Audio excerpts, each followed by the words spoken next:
Hey, welcome back to another installment of Shock Talk Tuesday. That's right, it is Tuesday in your neck of the woods. It is Shop Talk Tuesday time. And yes, welcome back to a special edition of the holiday season Shop Talk Tuesday. Oh man, what do we do during the holiday season? That is a great question, right? What do the bike mechanics do? Bike shops, independent bike shops, chain stores, whatever. We're all just going through the crazy rush of holiday retail. And that doesn't really matter what neck of the woods you are or have been or experiencing, and some people just close. But that's another case. Any case, welcome back to another installment of a Shop Talk Tuesday, and thank you for joining in. Feel free to put in any questions or what have you in the chat. This is basically an interactive live podcast. And thank you. And if you're watching this on the replay, I do apologize. There will be inserts of advertisements that are not my own. But in any case, with more ad-free, just more smart sponsorship, is watch it live. 10 o'clock Tuesday, Mountain Time, Shop Talk Tuesday here on YouTube, as well as maybe Facebook. I don't know if it's working or not. In any case, thank you again for joining us. And we have a special edition. It is the last episode before Christmas Day specifically. And I want to give a little bit of insights, and we will talk about that here in a moment, of bike shop life and what it entails this time of year and what we've been experiencing and what as consumers out there are hopefully are looking into, you guessed it, a brand new bike for their little one at home, or themselves or a significant other, any case, or, parent, that kind of thing. Bikes are a great gift, and it's one of those things, it's a gift that keeps on giving, which sounds really weird and awkward. But in any case, I'll try to keep it more fluid. And again, this is live and a bike mechanic trying to do YouTube. So there's going to be some slips and faux pas and random, misspoken. That happens once in a while. Any case. All righty. We got Chris. Thank you for joining in. Oh, what is my goal and channel in 2026? Oh, I need to put the chat up. That reminded me. Thank you for chiming in. That reminds me to put the chat up because this is streaming live on a vertical as well horizontal on YouTube and horizontal on Facebook. Oh, what are my goals? Oh my goodness. I have to get through this week first before I even think about goals. No, I've been thinking about goals for the last 3 months. So we'll probably talk about that towards the later part. But goals for a lot of shops, honestly, it's just hanging on, doing what we can, stay in business, keep the lights on, pay our employees, all those things. But I will have probably next week more specific reflection of 2025 and what we're looking into, forecasting and trying to leverage opportunities going into 2026 for community-based as well as shop and, you guessed it, retail business. So, but that was a great question, and I'll probably highlight some of that during the conversation. But I do have a little special treat I wanted to do. One of you out there reminded me that we have this old book called Zen, The Art of Bike. No, this is Mountain Bike Maintenance, the second edition.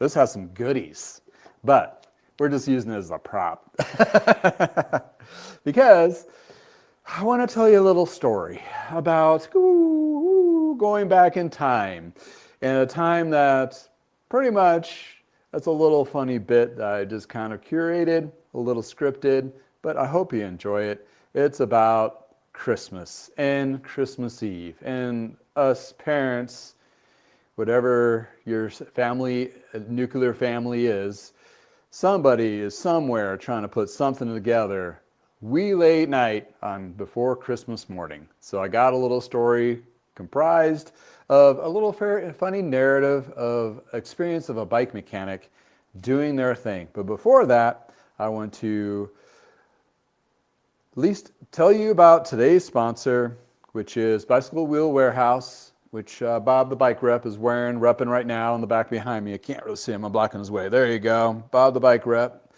And they're a great place to get wheels for your classic and new rides, rim brakes alike, custom built if you wish, and various others without breaking the bank. But let me, this will give you a little more detail here. Bicycle Wheel Warehouse in California has an excellent selection of wheels to choose from. They're pre-built, or also you can have them custom built up to various sizes. You can reach out to them directly if you have something unique like the 650 wheel or a different style hub. Therefore, it makes it an excellent bike wheel set company that actually provides good wheel sets without breaking the bank. You will find them being very trusted and true. They really hold up under a lot of different riding conditions and so forth. It takes the standard old school wheel building practices and puts them in a better format. But in any case, this is a wheel set you'll be really love to have. It'll perform for you for a long period of time, and the quality and the attention to detail is superb. You'll find information about this company in the description below, with also my personal coupon code. I hope you find a good wheel set where it works for you. So ho, ho, ho. Yes, we are into the Christmas season, and regardless of how you feel about it, there's things that's got to be done, right? And Brenton, thank you for joining in. Yes, I am in Colorado, Loveland, Colorado, which is about north of Denver, about an hour or so on the Front Range. So yes, I'm in Colorado, and we are not having a white Christmas. It's been in the 60s, and yesterday it hit the 70s. So it's nice, but not great for snowpack. But in any case, we're going to start with a little story. No, I've not read the Zen. I just have this. Josh from Precision E-Bike, thank you for joining in. I got the book as a gift in the 90s, I think,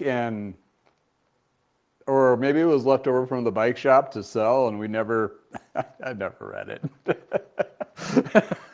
But it's a great little fun prop. I mean, the pictures are cute. It's old school. It has how to do things old school way, but maybe it's be worth something in the future. Most likely not. Oh, the Zen motorcycle maintenance. That's interesting. Good stuff. Absolutely.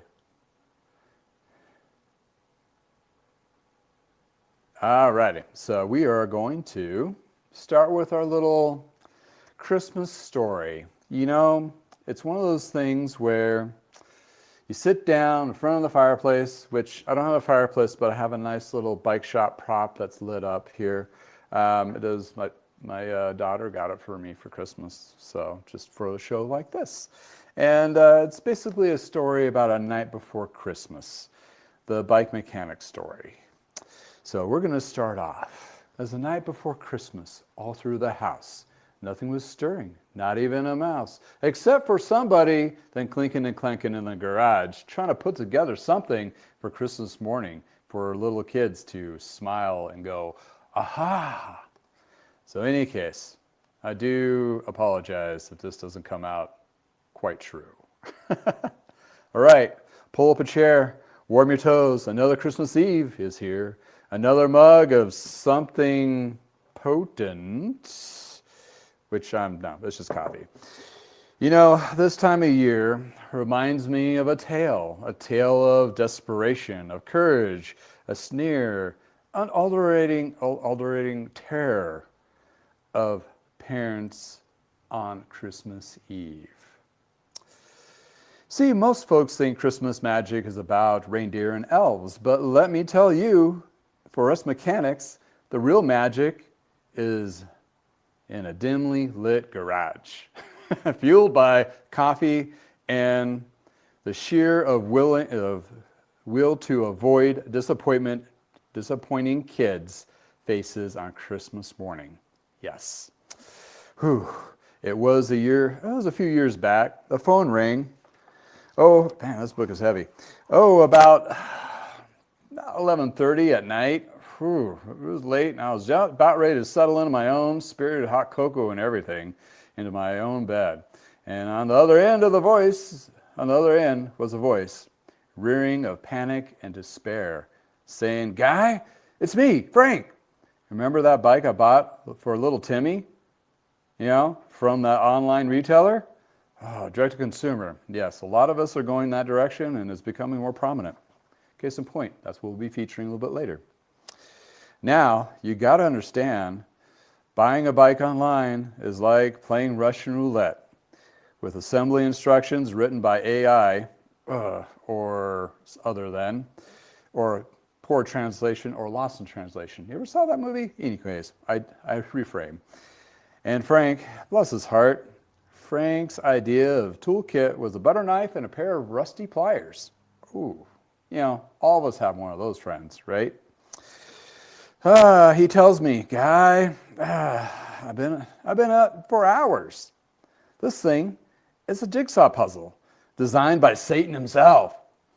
I can't even get the handlebars straight. Yeah, I had a bike mechanic and couldn't get a handlebar straight whatsoever. Sorry, Jack, threw you underneath the bus. I'd have to double check everything. It was always askewed. But then again, he was straight on everything else, so. I diverge. I could particularly hear the sound of strip bolts over the phone. I hear strip bolts over the phone. I ask him, Frank, do you got metric Allen keys? Silence. Then, defeated whisper. Metric, Guy? I got a flathead screwdriver and a dream. Yeah, don't we all? Any case, so, against my better judgment, and this desperate plea from taking my hot cocoa, spiking it all to go down the street, of course, not driving. I threw on my coat, grabbed my trusty toolbox, which was all metric tools, of course, and all sizes of everything that you would need to assemble basic bike. Yeah, basic is a very understatement of anything. In any case, where was I? I went off in the frosty Christmas cool eve night air. Fast forward. Down the street I go, clumpy boots and a jingling bag of tools. I arrive at the scene of chaos, parts scattered like snowflakes, and instructions crumpled up like a ball of frustration. We've all seen that, right? Including ourselves. Frank was covered with grease, sweat, and a look of suspicion, look of desperation with a little bit of tinsel in his hair. Must have attacked the Christmas tree. Anyway, he tried to use a crescent wrench on the pedal spindles. Crescent wrench, I swear this man is a menace. The front wheel was on backwards, the brakes were more of a suggestion than a functional component, and the seat post, well, let's just say it was less of a seat post and more of a unsuitable wobbly pole of doom. And where was the seat? I digress. And your cell is not a children's tale by any means. Guy, I've worked for hours taking about, where was I? Yep, seat post of terror. We worked for hours talking about a battle against poor manufacturing parts, vague diagram, and Frank's well-intended but utterly destructive help. We have all those friends, right? Then again, that reminds me, my dad said in the shop back in the day, well, this is our tune-up rate, and it is this rate if you watch, and it's triple the rate if you help. Anyway, side note there. At one point, he tried to tighten a spoke with his teeth. His teeth, folks! That's desperation. Ooh, of horror. The clock ticked past midnight, 1 a.m., 2 a.m. My bed was calling, but I imagine of little Timmy's face. Little Timmy's face. Waking up with a pile of bike parts instead of a shiny new ride. I kept going, yes. We hit every snag in the book. I missed a washer, a bolt was fused and the threaded would not come off or go back on. The tire, and no matter what we did, it seemed to leak air, like it just, like basically sheer spite. But in any case, we took our time. It was a race against sunrise. A desperate, grease-fueled dance with a mechanical nightmare. And then, finally, at 3:45 a.m., a glimmer of hope. The bolts were tightened. The brakes actually worked. The chain, oh my glorious chain, it finally sat where it was supposed to. You know, the chain doesn't go anywhere. You're about as strong as the weakest link. I digress. We stood back, two exhausted men, covered in grime, smelling a faint of WD-40 bike lube, not the regular dispersant, and desperation. And there it was, a perfectly assembled bike, ready for Christmas morning. This gives me warm and fuzzies. Frank looked at me, tears in his eyes. Guy, he choked up, you're a Christmas miracle worker. I try, and I try. I told him, next time, Frank, buy it from a shop, for God's sake. At least get the decent set of metric tools to work on it. Got to have the right tool to do the job, right? So to all you parents out there wrestling with the dollhouse furniture or a new bike for Christmas Eve, I salute you. May your bolts be tight and your instructions clear, and may you always have a friendly neighbor mechanic on speed dial and near. Crackling fire in the back. In my little house, crackling fire in the back.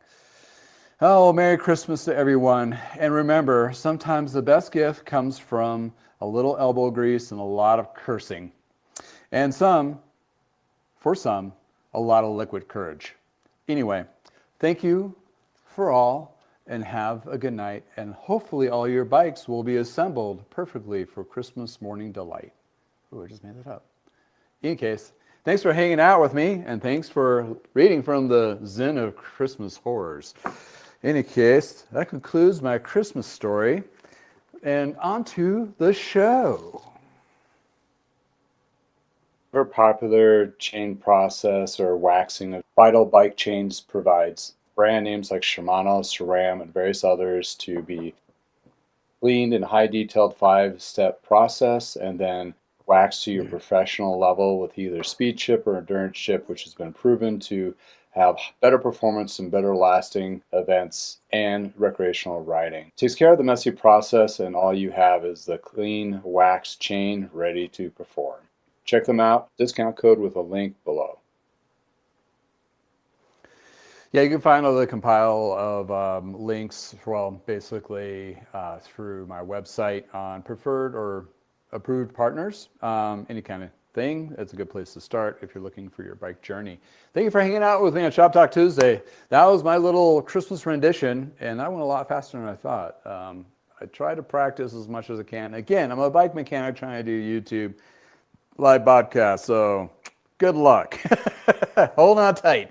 We have a pretty fun show here. I got a couple items in my stand I want to really feature and talk about that really hits home at this time of year. And those who are about ready on the Christmas Eve, oh, what do we have to do? Put this together? Or by the way, I picked this up. It finally came in, and yeah, you're going to put that up, put together in the middle of the night. Mine was the frustration of horror in a cold garage, smaller than this one, non-heated, trying to put together one of those little 4-year plus motorized 3-wheel, looked like a little Harley Davidson thing. And my former partner at the time was extremely miffed at me for taking too damn long in the garage trying to get it together to be a surprise. So my heart is out for all those who are dealing with all sorts of stresses of this. And hopefully, if you have the time to listen to this podcast, get yourself a little prepared and a little extra liquid courage and pack a little extra patience, because it's going to be a freaking ride, people. Any case, shout out to those that are in the chat. Yes, I'm in. Oh, you're in Dillon, or close to Dillon. Oh wait, where are you? Brinson. I was in Dillon yesterday. I went through snowboarding. Oh, snowboarding. Miss snowboarding. Oh, you're going back to Texas. Yeah, we have a lot of invasions of y'all from down there. No, I'm just kidding. It's warmly received because the tourism up there is what drives a lot of economy in Colorado, the ski season. So hopefully the snow was, I know it was probably went great, but the best time, if you're going to be snowing or skiing and snowboarding in Colorado, actually the best time is in February and March. That's when the depths of the deepest snow, and you'll have less lines, and it's a hell of a lot more fun. In any case, side note, I degrade. Degrade? Nah. In any case, Joe, thank you for joining. Greetings from Canada. Thank you for chiming in.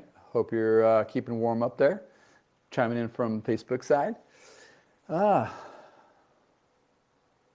Oh man, I'm an alpine snowboarder. I don't do the jumps and flips and things. That's just, I did once. Not on purpose either. And I was like, done. Yeah, no, this garage is heated and it has 3 bearing walls to the house that keeps it a little bit warm, and it is insulated. Also, it's southern facing, so this time of year the sun comes beaming right through the garage and warms me up nicely. So life is really good here. All right. Yeah, I preheated mine a little bit too. Oh, now you're going to go to Pagosa. Yeah, you'll have a great time, Brenton, snowboarding and skiing. Ian from London, 5470 or 4570, can't read, dyslexia. Thank you for chiming in, and happy holidays to you too. Yes, yeah, holiday season upon us, and thank you for chiming in and taking the time to either listen in, or if you're listening to the shop, happy holidays to you. Hope things are going quite well for you, and for writing to all those. And if you like content like this, please like and subscribe. I should probably put that in there, and like the chat if you want, that kind of thing. Helps for the SEO, throwing it out there kind of deal, whatever. But let's see here. Still riding a 26-inch wheel truck, 6500 Alpha aluminum hardtail. Beautiful. Oh, the 2011. That seems, I don't know. Did they have 6500s in 2011? I thought they all went to like took over the Gary Fisher names and went mostly Marlins. And the 26ers, you may mean 2001, because I think in 2003 or 4, that's when they switched over, especially around 2006 when they converted everything over to overseas, I think they had Merida. Anyway, it was built in Taiwan for the majority of their stuff. In any case, hope you're enjoying the ride. Absolutely.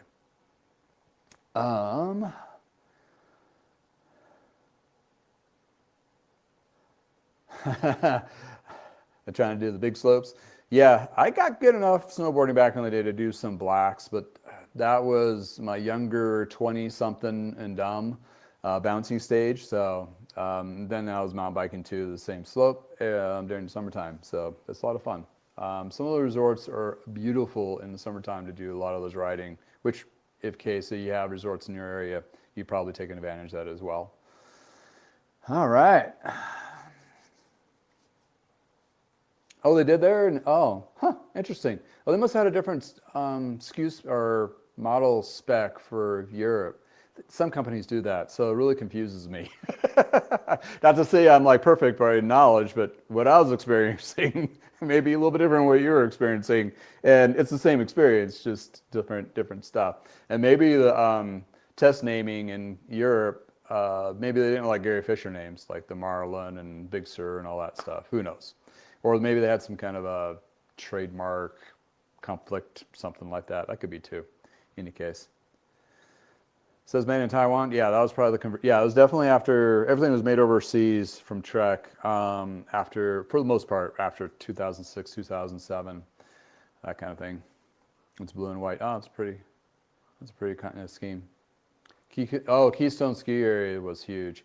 Yes, Brenton, Keystone. I remember riding in the summer when they first opened the lifts up for doing mountain biking, descending there, and the trails were rough. I mean, rough, hard, not smooth. The best ones at that time, which might be still today, is Winter Park. Is one of the best trail systems, and they have a lot of races up there too. Not to say that Breckenridge and Keystone, all of them do too, but and they may have gotten a lot better over the years. But even back then, it was like solid stuff. In any case, we're going to talk about Christmas and the stuff you're like sitting in your garage and like, oh, how am I going to sneak that and build it while the kids are still asleep and all that good stuff in between. Who here has ever experienced, it doesn't have to be bikes, but the colossal nightmare of trying to put something together the night before Christmas? I mean, believe me, I think most often or not, we've all had those, or had a spouse just totally lose their crap. And you're like, here's a shot of whiskey, and please be quiet, but you don't want to wake up the kids. You don't want to think Santa Claus is coming already.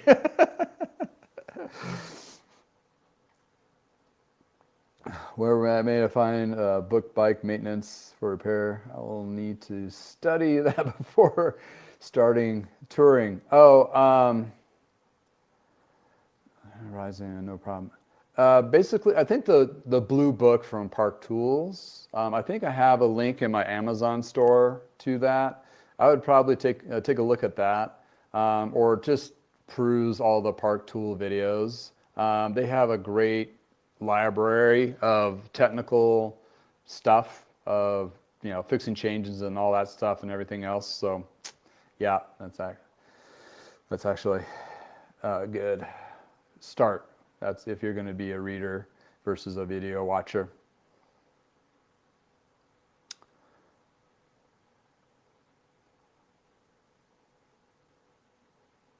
You're talking, yeah, we got when you have the Rocky Mountains that cut through us up to Canada, there's a lot of good activities all year round in those mountains.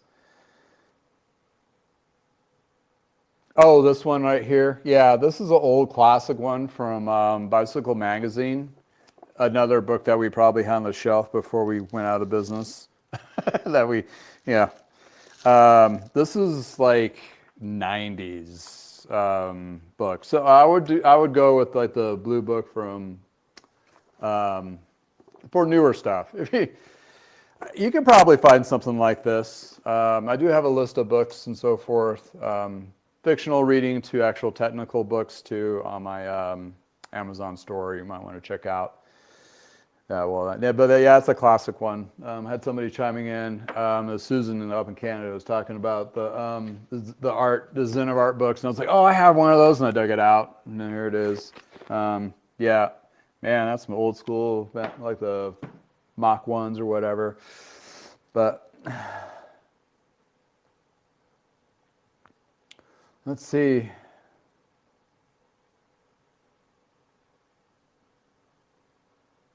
Okay.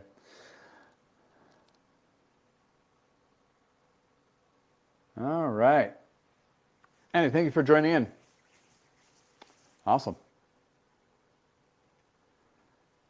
All right, so so what we're going to be looking at for assembling bikes and that kind of thing. A lot of the bikes that are coming in to the shops for new, it's usually mostly like kids bikes or maybe older kids bikes, that kind of thing.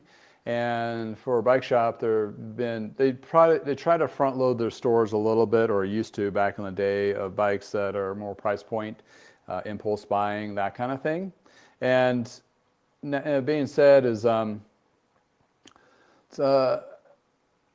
it's a lot, but not a lot. It all depends on demographics. In Colorado, we get more colder winters, therefore a bike underneath the Christmas tree is usually not the biggest thing here than it would be if it was in Florida or Texas, somewhere that's warmer, or even the southern hemisphere.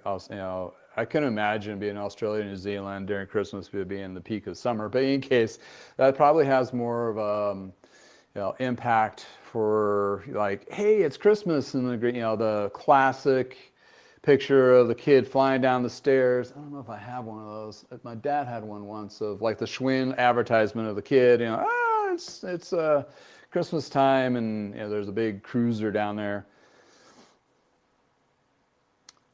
So yeah, it's one of those things where the bike shops do a little bit gift selling and so forth, but really all not busy. But on the other side, since there's been a lot of more online sales, some people have been a little more forethought, and they see this box and they're like, I need to get that down to the bike shop, because number one, they don't have time, even if they could do it themselves, and number two, they want it to be, you know, assembled and be safe and ready to go. Case in point, I got two in my shop from a neighbor of ours, and you know, they bought them off of Amazon, that kind of thing, and I was like, oh, okay, you know, I'll be, you know, more than happy. That's what they can afford, whatever the case may be. I'm not judgmental. I mean, they, you know, there's good bikes out there that go to direct to consumer. Just, you know, it's kind of like if you can't freaking beat them, just join them. Just be part of the solution, not the problem on this one. And part of the solution, in my perspective, is making sure they're safe to ride and go through and all that, and educate the customer. Like, hey, let me know when you're looking for another bike, because I might be able to help you out a little bit more on quality, even though it might be costing you a little bit more, but it's going to help you out a little bit in the long run. A better experience for whoever you're giving that bike for. But in any case, I got two of these, and actually the other one I need to finish assembling, and that's where I'm going to take the time on today's show of showing the highlights of those here in just a second. But yeah, talking about those particular, you know, a lot of service departments have been probably doing a lot of pre-assembles from bikes from Amazon, Walmart, you know, even some kids' bikes from Trek and Specialized being shipped to you direct.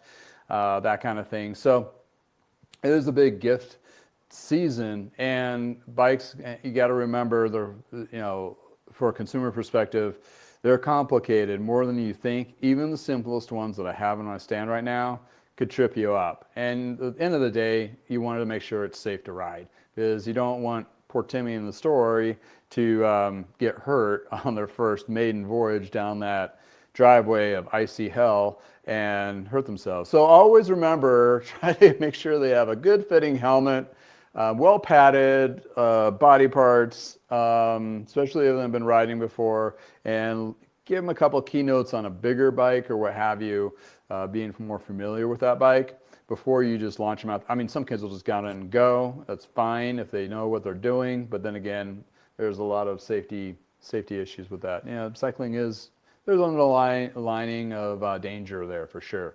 But in any case, we should probably just jump into that and talk about those bikes here. But so while we're waiting for that, I am going to put this up so I can move my stuff.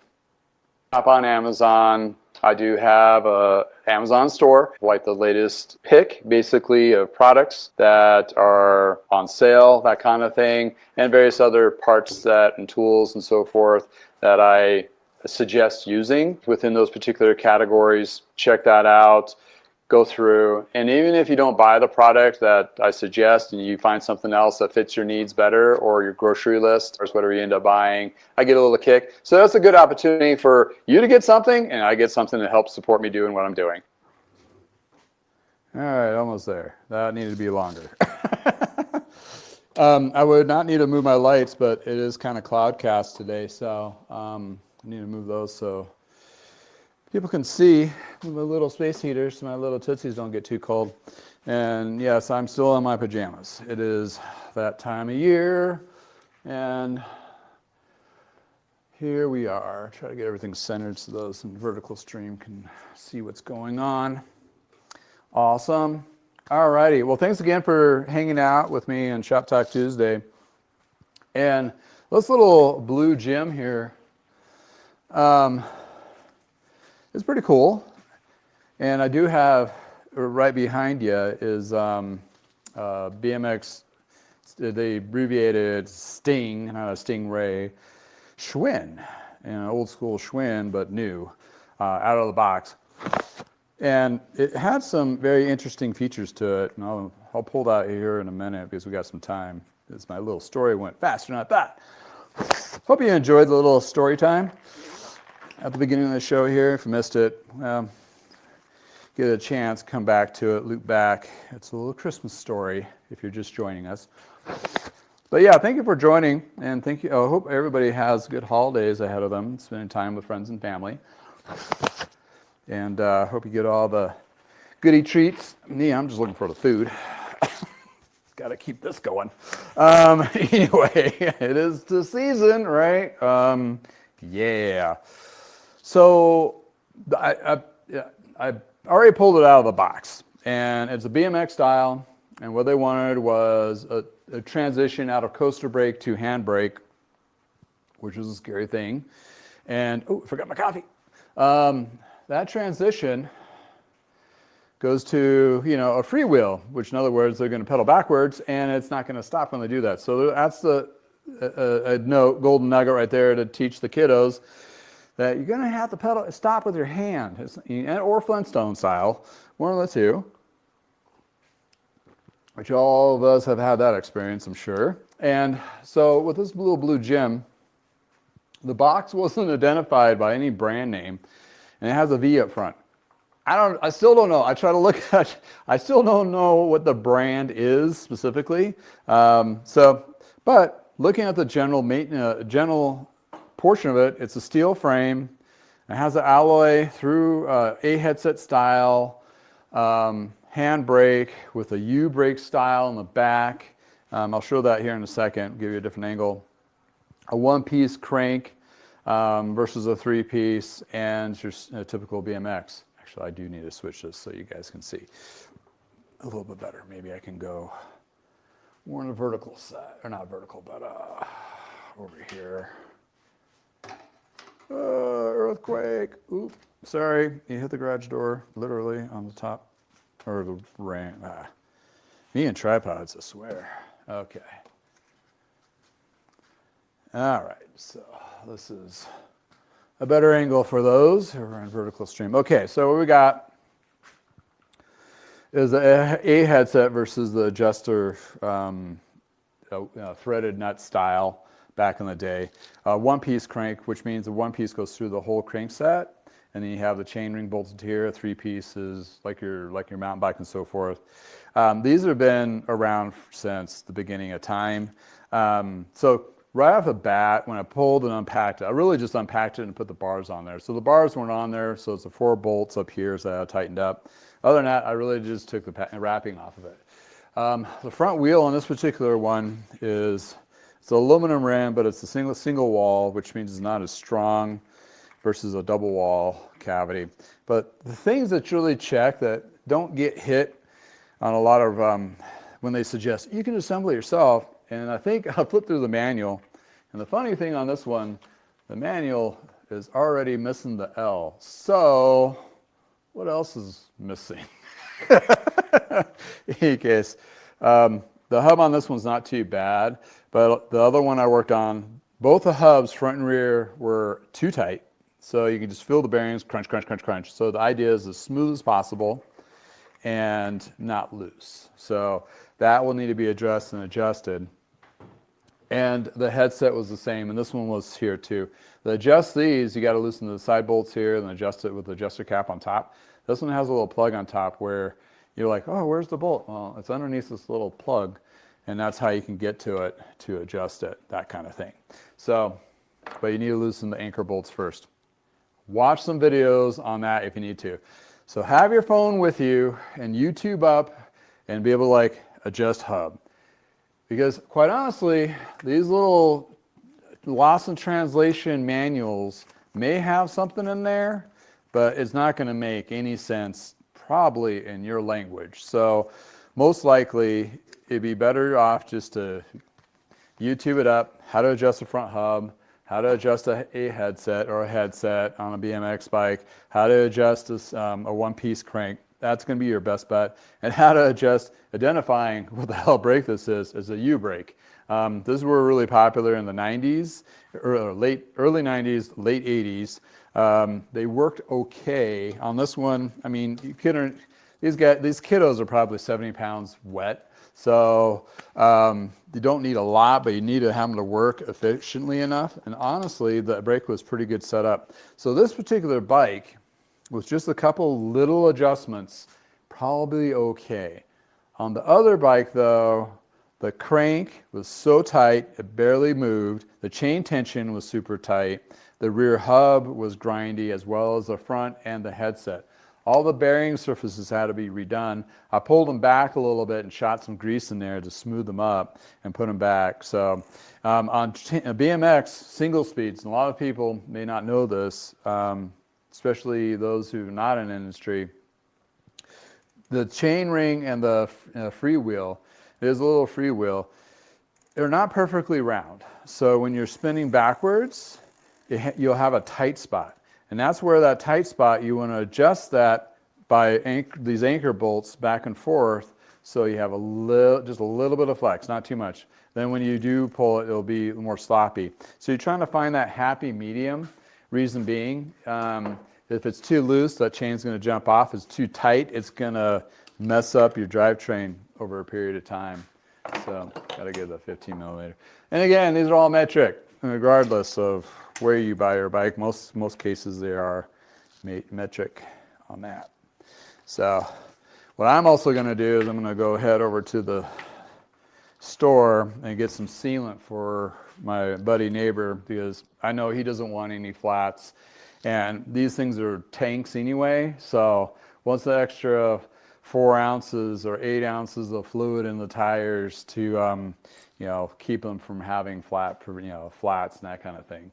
So that's something to think about, for all the bikes, depending on your neck of the woods.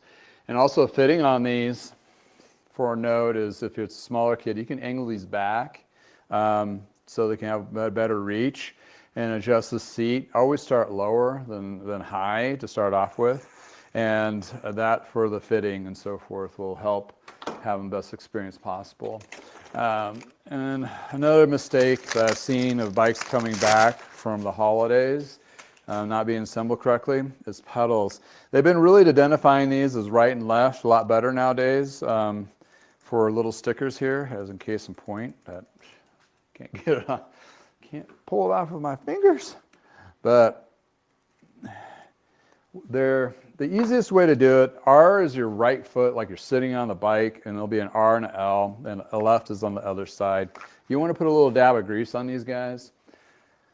Now it keeps it from seizing on there, so if you ever need to take them off at a later date, and especially with kids, and also this comes with a big old R on theirs, it's pedaling backwards, and that's what tightens. Pedaling forwards is loosening. So that's the easiest way to remember versus reverse thread or backwards thread or what have you. Now I got the sticker on this other side. Doing the same thing. They have an overlap on purpose so you don't goober the wrong pedal. And you want to be able to put it on freely with your hand without a tool to start off those threads. And that's with pretty much anything on a bike. If it's super stiff right out the gate, it needs to be either tapped, make sure that burr is, clean, those threads are clean, or it could be a scenario where you cross thread it, where if you put it on the wrong side, it'll start maybe a little bit, but not with your fingers. But it's usually a 15 millimeter. This is a pedal wrench, but it's 15 millimeters for these, for most bikes. But then you tighten it out there. So there's the little gold nuggets on a single speed like this guy here. And for the brakes, you definitely want to YouTube that video up so you know what you got yourself into. And again, if anything is a question, take it to your local bike shop to be safety checked. I mean, that's just a good philosophy there. The cost on something like this may not be too terrible to have them professionally build it. So you might look in that avenue. I mean, 2 days before Christmas, you may not, but you may have an opportunity to have that done, depending on how busy the local bike shop is.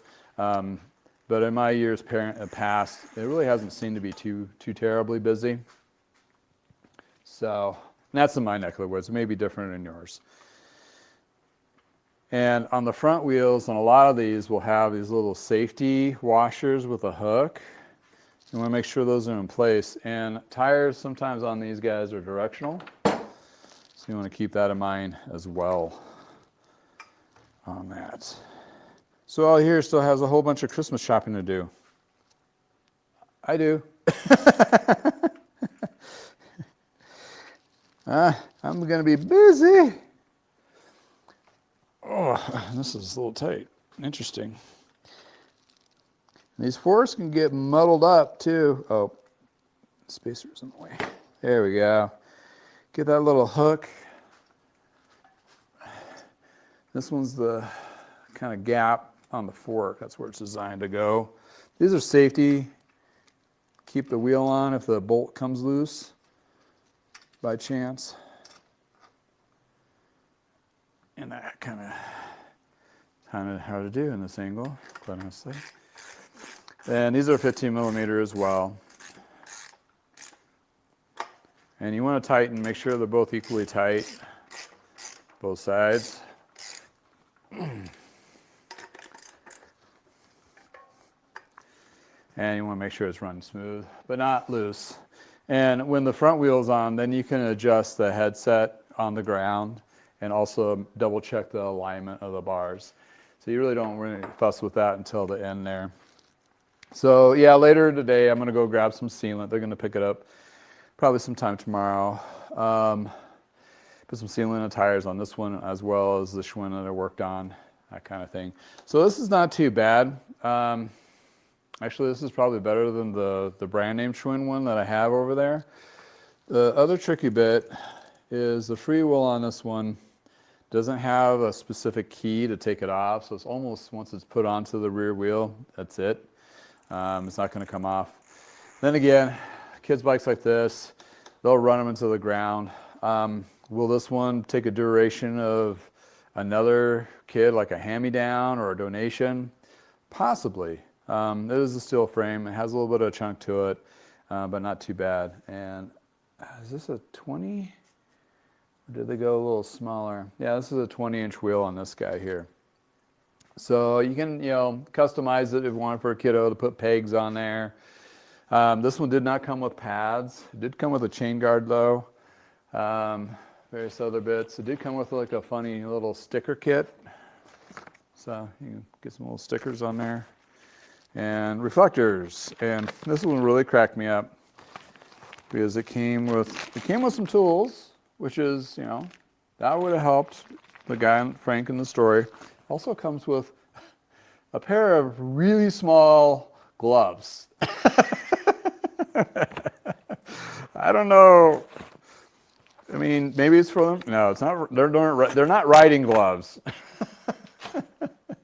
And they're white, like white gloving it. I don't know. It's just funny.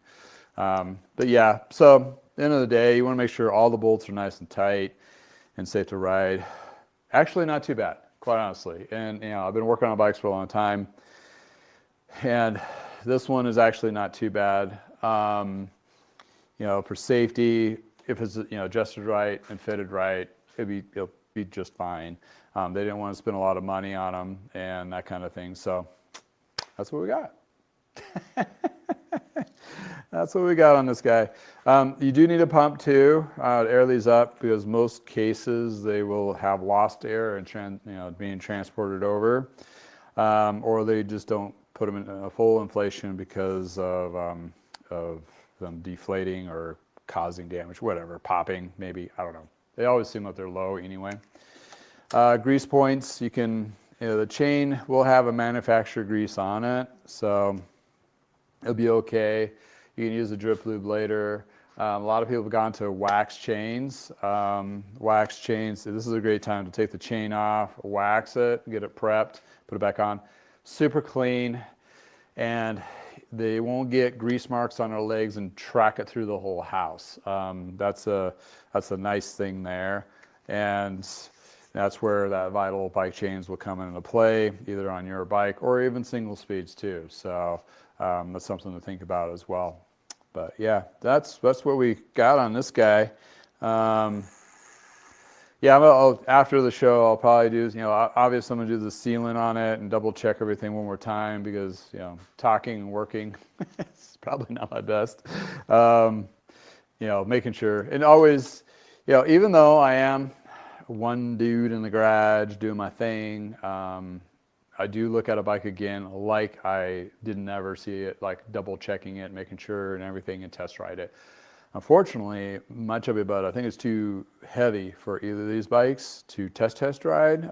These brakes are not designed to stop a a 200 plus individual. So keep that in mind.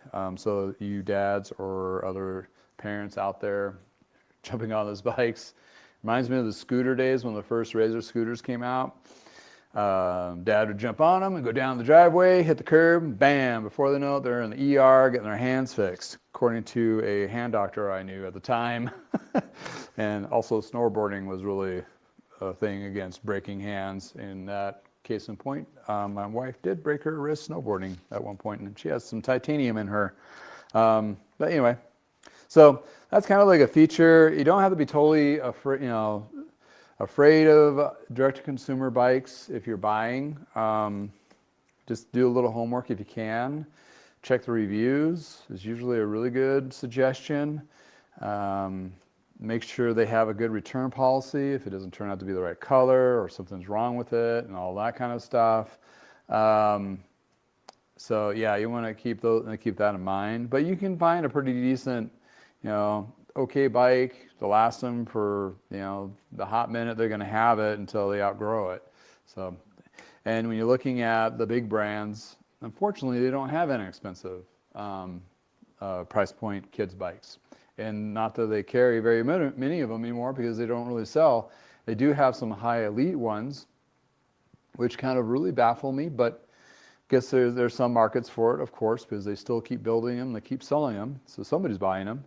And when you're looking at a kid's bike that's $500-$600 versus something that's way less than that, and it's hard for a parent to justify spending that much, unless they're going to plan on handing it down 3 or 4 times, or they have the means, which is fine. But in most cases, not. The kids' bikes is the higher production through Target and Walmart and department stores and sporting good chains. So that being said, if they're assembled correctly and so forth, there's a lot of naysayers, of course, that like drinking the corporate Kool-Aid. But once you're out of the corporate Kool-Aid, I swear, you look at a bike and you actually work on it from a new stance, and it's actually not too bad. Some of them are kind of bad. I mean, this is not safe to ride, but there are some that are fine. They're heavier and what have you, and may not have the latest tech, but come on, they've been making these bikes like this for over 4 decades now, and they've gotten down the cheap factor in China for sure to crank these things out to have some level of sustainability and being safe-ish. So, but in any case, you still buyer beware, make sure there's, warranties and return availability and all that kind of stuff. And that even still goes with the brand name. So if you're like, this is, the new bikes are too expensive, but I don't want to go this route, what are you going to do? And what is a lot of bike shops that I've done provided, especially in the latest state of the state, is a lot of them have dived into used. And if any bike shop was starting to get into used, they would have been, if they were smart, picked up a good several dozen bikes, kids bikes, during the summer to refurbish real quickly, clean up, and still be pretty good. I mean, I always see them all the time. There's really good ones for really cheap that were main brands that cost $400, $500, $600 back in the day, but they're still good. If that's the direction which a lot of people go, including me, my daughter has a used Specialized, and she loves the little thing. I mean, she rides it, even though she's outgrown it, she's not going to let me get rid of it for her yet. So, and that thing is will hold up for another 2-3 kids. And quite honestly, when I cleaned it up, it was pretty close to new. It may have a couple little scratches and so forth, but nothing that is going to deter them or think oh, you got me a used bike. No, they're like, oh, you got me a sweet Specialized, if it's done right, it could be done. And therefore, a lot of shops, they have in the past, but maybe not as much recently, have done trade-ups, and they've acquired a lot of kids' bikes to be able to help produce that entry-level pricing for that customer, the entry gateway drug, if you will, into cycling. And you can do, a lot of shops have been leveraging that for this current market that we're in, changing into it. Unfortunately, it's only about 10% of the independent bike dealers are leveraging it, And that is going to increase. So that's definitely going to increase. And that leads us to our topics of the week. Oh, let's change this position. I feel weird standing like this. Ooh, earthquake. All righty. Is this a good? Oh yeah, there's that beautiful Klein, if you can see it. But in any case. Oh yeah. Oh Joe, you gotta get yourself some Christmas beer there. Yeah, I better get myself in the frame. Christmas beer. Yeah. Unfortunately, I can't drink beer anymore. I have a reaction to it. Anyway, I find other libations to drink. Mostly coffee though, to keep me going for the most part. But yeah, hey Mike Frost, thank you for joining in. Looks like you're coming in from, I think that's England. Happy holidays to you. Joe channel, check out his stuff. Joe is doing a bike shop in his basement, like a little shop. I'm not sure if it's something he's venturing to work on other people's bikes or just for himself, but he is starting a little video vlog, if you will, of his journey of doing so, which is pretty awesome. I saw a couple of them. I haven't caught up yet on the latest ones of he's done, but in any case. But yeah, what were we talking about? Yeah, used opportunities for bike shops going into 2026. Yeah, let's just dive into that. I do have time. And it was a great question earlier. I'm going to look who asked it. Let's see here. It was pretty much at the top of the show, which was a great one. I need to take these gloves off. It's hard to scroll. I hope everybody's having a good holiday. Oh, there we go. These gloves that I got are like super thick and they work great, but my hands really tricky on them. Okay. All right, Chris, W5B, earlier in the chat, asked me what my plans are or goals are for 2026.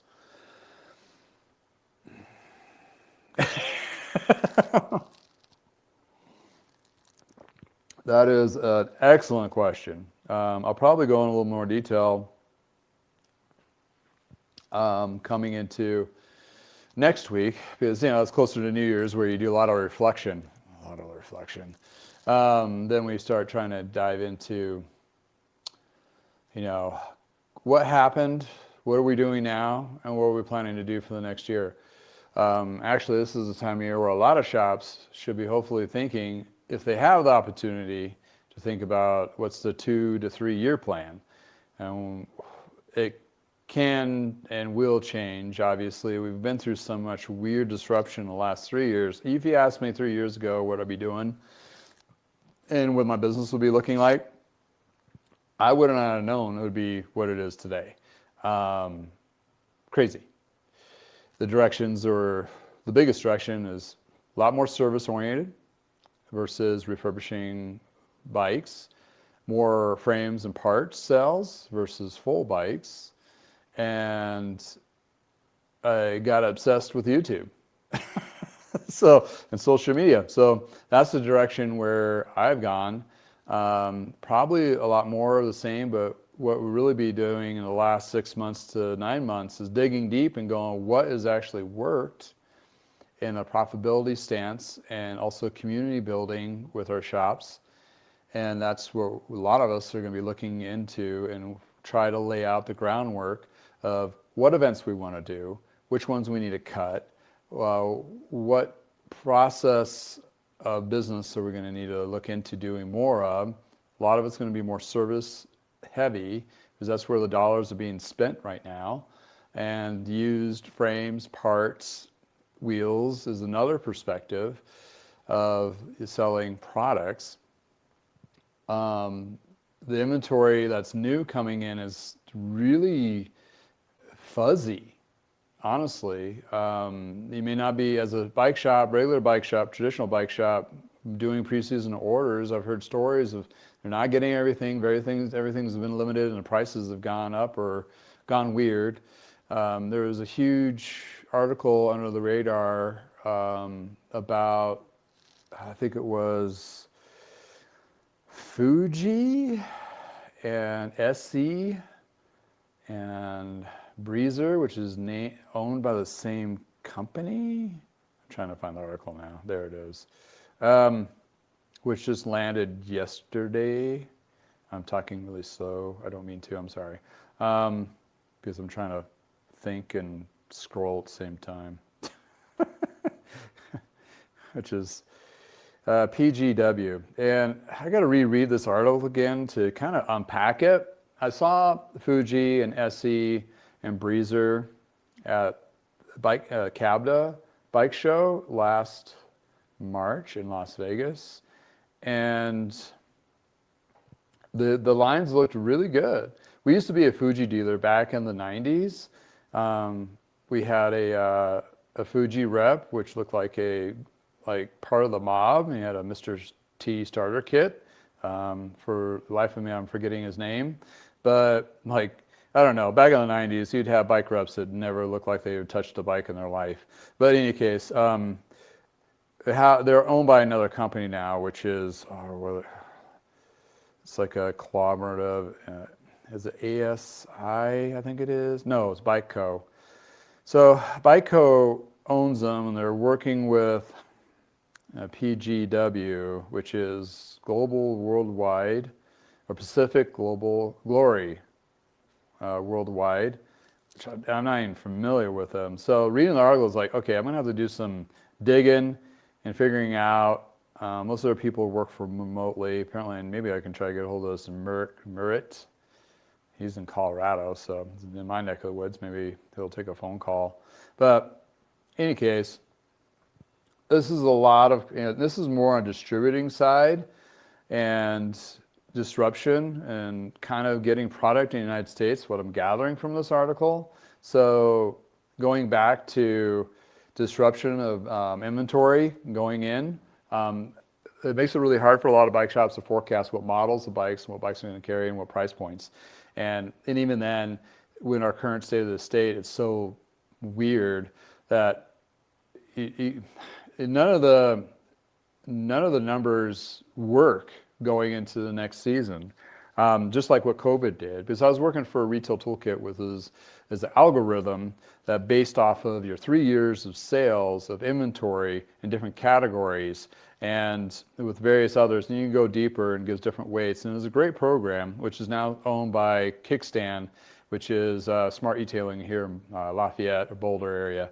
I'm not sure they're doing anything with it now very well, maybe a little bit. But in any case, I remember when COVID hit, I had former dealers that I no longer worked for the company, but they'd reach out like, hey, can you help us out? Because they had nobody helping them out at wherever the company landed. And I was like, yeah, sure. And I took a look, and I was like, what do we do with all these numbers and so forth going into 2021? I'm like, shit, you just cancel that whole year because it's not representing what the current or the market's going to change to. We're almost in the same flip scenario where your last 3 to 5 years of calculated numbers are not going to vibe with going into the next year, where unfortunately that puts you back in your gut instinct. And as bike shop owners, gut instinct is kind of swayed. It's not great. You don't want to be there. That's not where you want to be. You want to have valid numbers to work with. So they're going to be kind of gun shy to not purchase a lot of inventory and push that inventory to be reliant to stay in the warehouses of the vendors, which vendors do not like that because they want the bikes out of their warehouse because they can tell the banks that the bikes are sold and gone, there's waiting for a payment on them, and then they can leverage. It's a whole banking shell game for them, for loans and so forth. So it's a whole thing, right? Even though you buy 300 bikes and your dating due comes in June and you're like, shit, sorry buddy, I don't have any money. Then they can push the invoices, a couple months back with a little extra interest, that kind of thing. So it's a whole, that's how it works, right? And if you're a consumer watching this or just an avid cyclist, you're like, what the hell are you talking about inventory? Well, this is going to impact you. coming into the next season. Why? You're not going to find that tire that you want. You want that Continental Grand Prix such and such model of black, whatever, may not be available. If it is, it's going to be 25 to 30% more. And that's another underlining challenge. I was going to say problem, but challenge, because when you have, this has happened in years before, when you have inflation and things cost more to get in, or maybe not even tariff related, but just cost of production of that particular brand, it's going to go up in price. Typically, not like eggs and milk or gas, when the prices go up, they don't come down. They sometimes go on sale depending on what vendor or what have you, but most often or not, then once that price pushes up another 20%, it's going to stay there. Is the bike shop making that more profit? Nope. Is it costing the company to get a product into the United States in this current situation? Yes. In different situations, maybe costing them to produce it. There's a heavy cost now going to be hit upon manufacturers to be more compliant to ethical work environments, which is going to cost them more money. That's going to translate to the price of products that we receive. Everything from China, Taiwan, Cambodia, Vietnam, and various other places that are building bikes. So keep that in mind, that the bike shop, when it comes to real world scenario, your tubes are going to be more expensive, your tires are going to be more expensive. I need that new brake cable. Oh, that's going to be, those are the items that, okay, 10, 15, $5 or $1 more. You may not feel it too much in your pocketbook. It'll add up, but it's consumables to a bike. It's not going to be that costly of an increase. But the full bike, once those come back in and stabilize for inventory, which they've been trying to stabilize for the last 5 years, but within the next 2 years, they're going to restabilize because they're going to retract a lot of SKUs, a lot of models, and then all of a sudden there's going to be a demand, a want, but less products, and they're going to be really gun shy of producing products to do over fulfillment because they don't want to discount anything anymore. It's too costly. Why is the effort? There's a certain percentage shrink of that, but in any case, that's where you're gonna go. So when you're looking at new bikes, those are gonna go up, and they're not gonna go down. They may go on sale if they have too many of them, or they may have bought or some of it for a lost leader. But when you're walking to a bike shop or what have you, even Walmart and Target, those prices are gonna go up too. And once they go up, like I mentioned, they don't go back down. Those are the product items, and a lot of items just don't go back down. So if you see it on sale, take advantage of those, discounts on tubes and tires and consumables if you can, if you know what you're looking for and that kind of thing.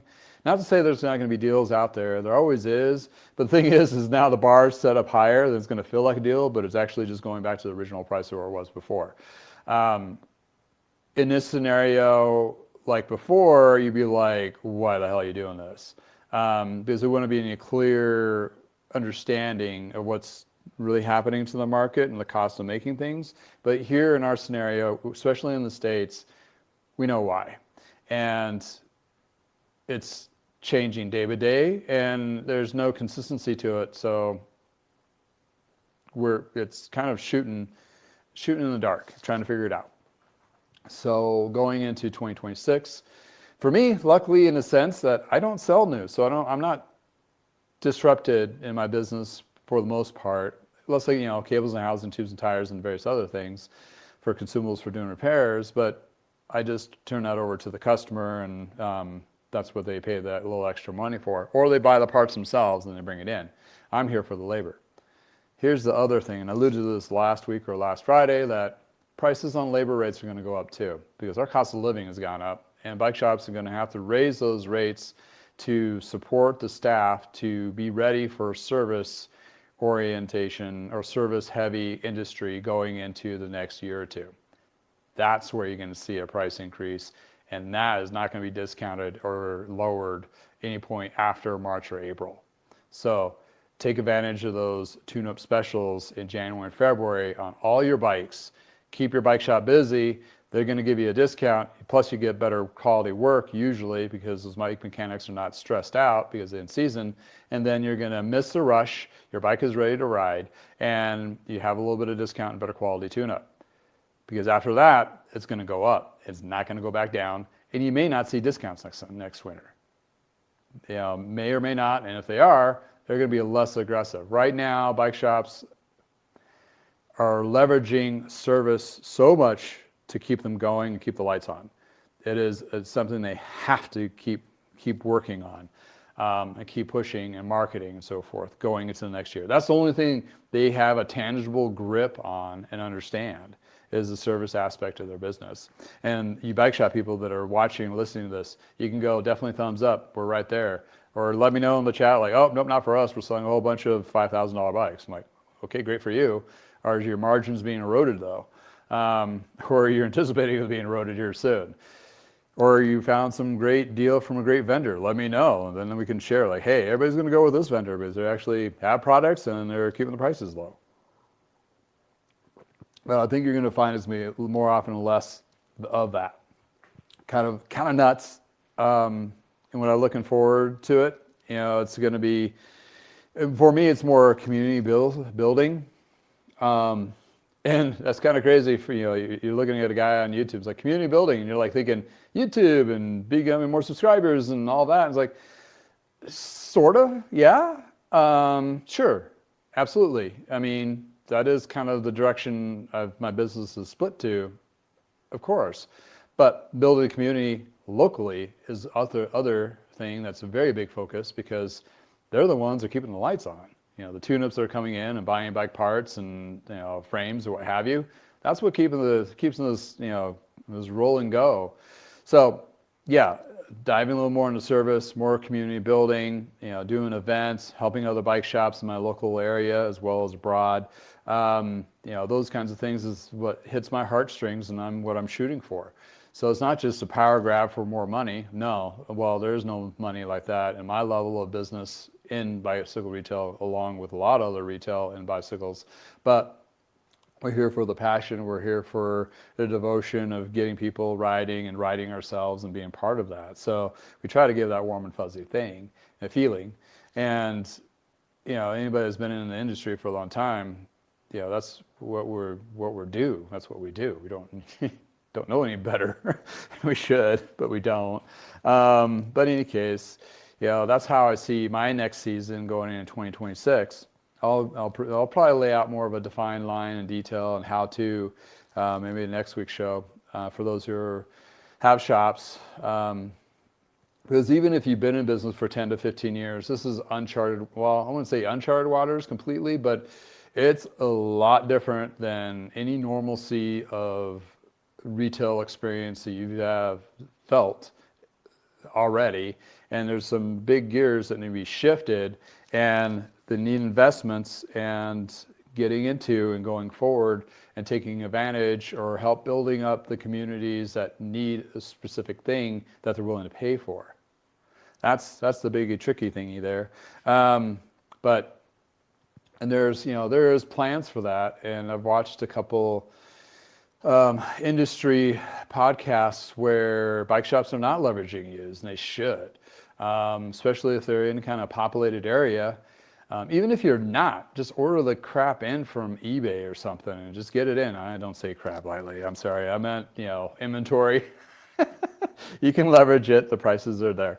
Or get a hold of, some other shops or buddies in your industry like, hey, do you have a lot of used? I'll buy them off of you so you can get your running capital back, so they're not taking up your floor space and you haven't gotten around to it. That's another opportunity too.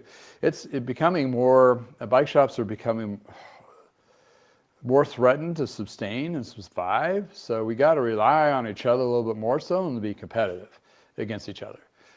There's ways to be buddies and really work even in your same market to make you both survive.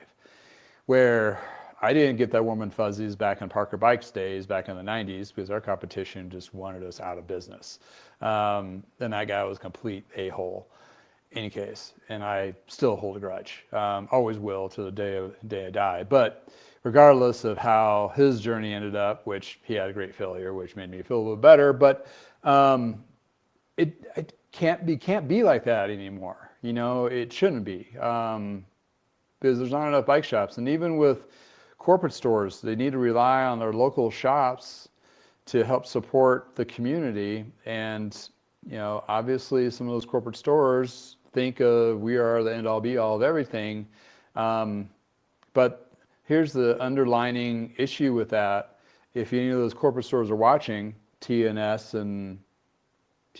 and P, or would that be M? Anyway, your people that work for you have worked in local bike shops, and they have those connections, and they have those friendships. So regardless of how your policies and procedure are of forcing the Kool-Aid onto them, you're still going to leverage taking care of the customer. Like, oh no, Josh at Precision e-bike, he's going to take care of you on the e-bike motor, because we really don't service those, because it's not a T or an S or one of the Pond group. So, you know, you got that. And the community, I mean, I'm still friends with a lot of those guys because I worked with them before they were working for those companies. And even with the newer ones, they came from a shop, a regular independent bike shop, and they you know, it's like we spent time together in the trenches, in a sense, in a weird way. So, or they're within the industry, and they understand it, that it's not always what the corporate Kool-Aid is. It's what the community needs. And therefore, they're gonna be asked finally some questions from the big CEOs going, what are we gonna do to help improve business? And they'll be like, please don't fire me, but I got an idea. And that's where you're gonna get sort of that grassroots community building with other shops. Not just try to be all everything and stick to their niche, and you know, it works both ways. So in any case, maybe we'll see it. I don't really have a lot of weight of, especially with corporate stores, not the people working there, but the policy and procedure, P&P.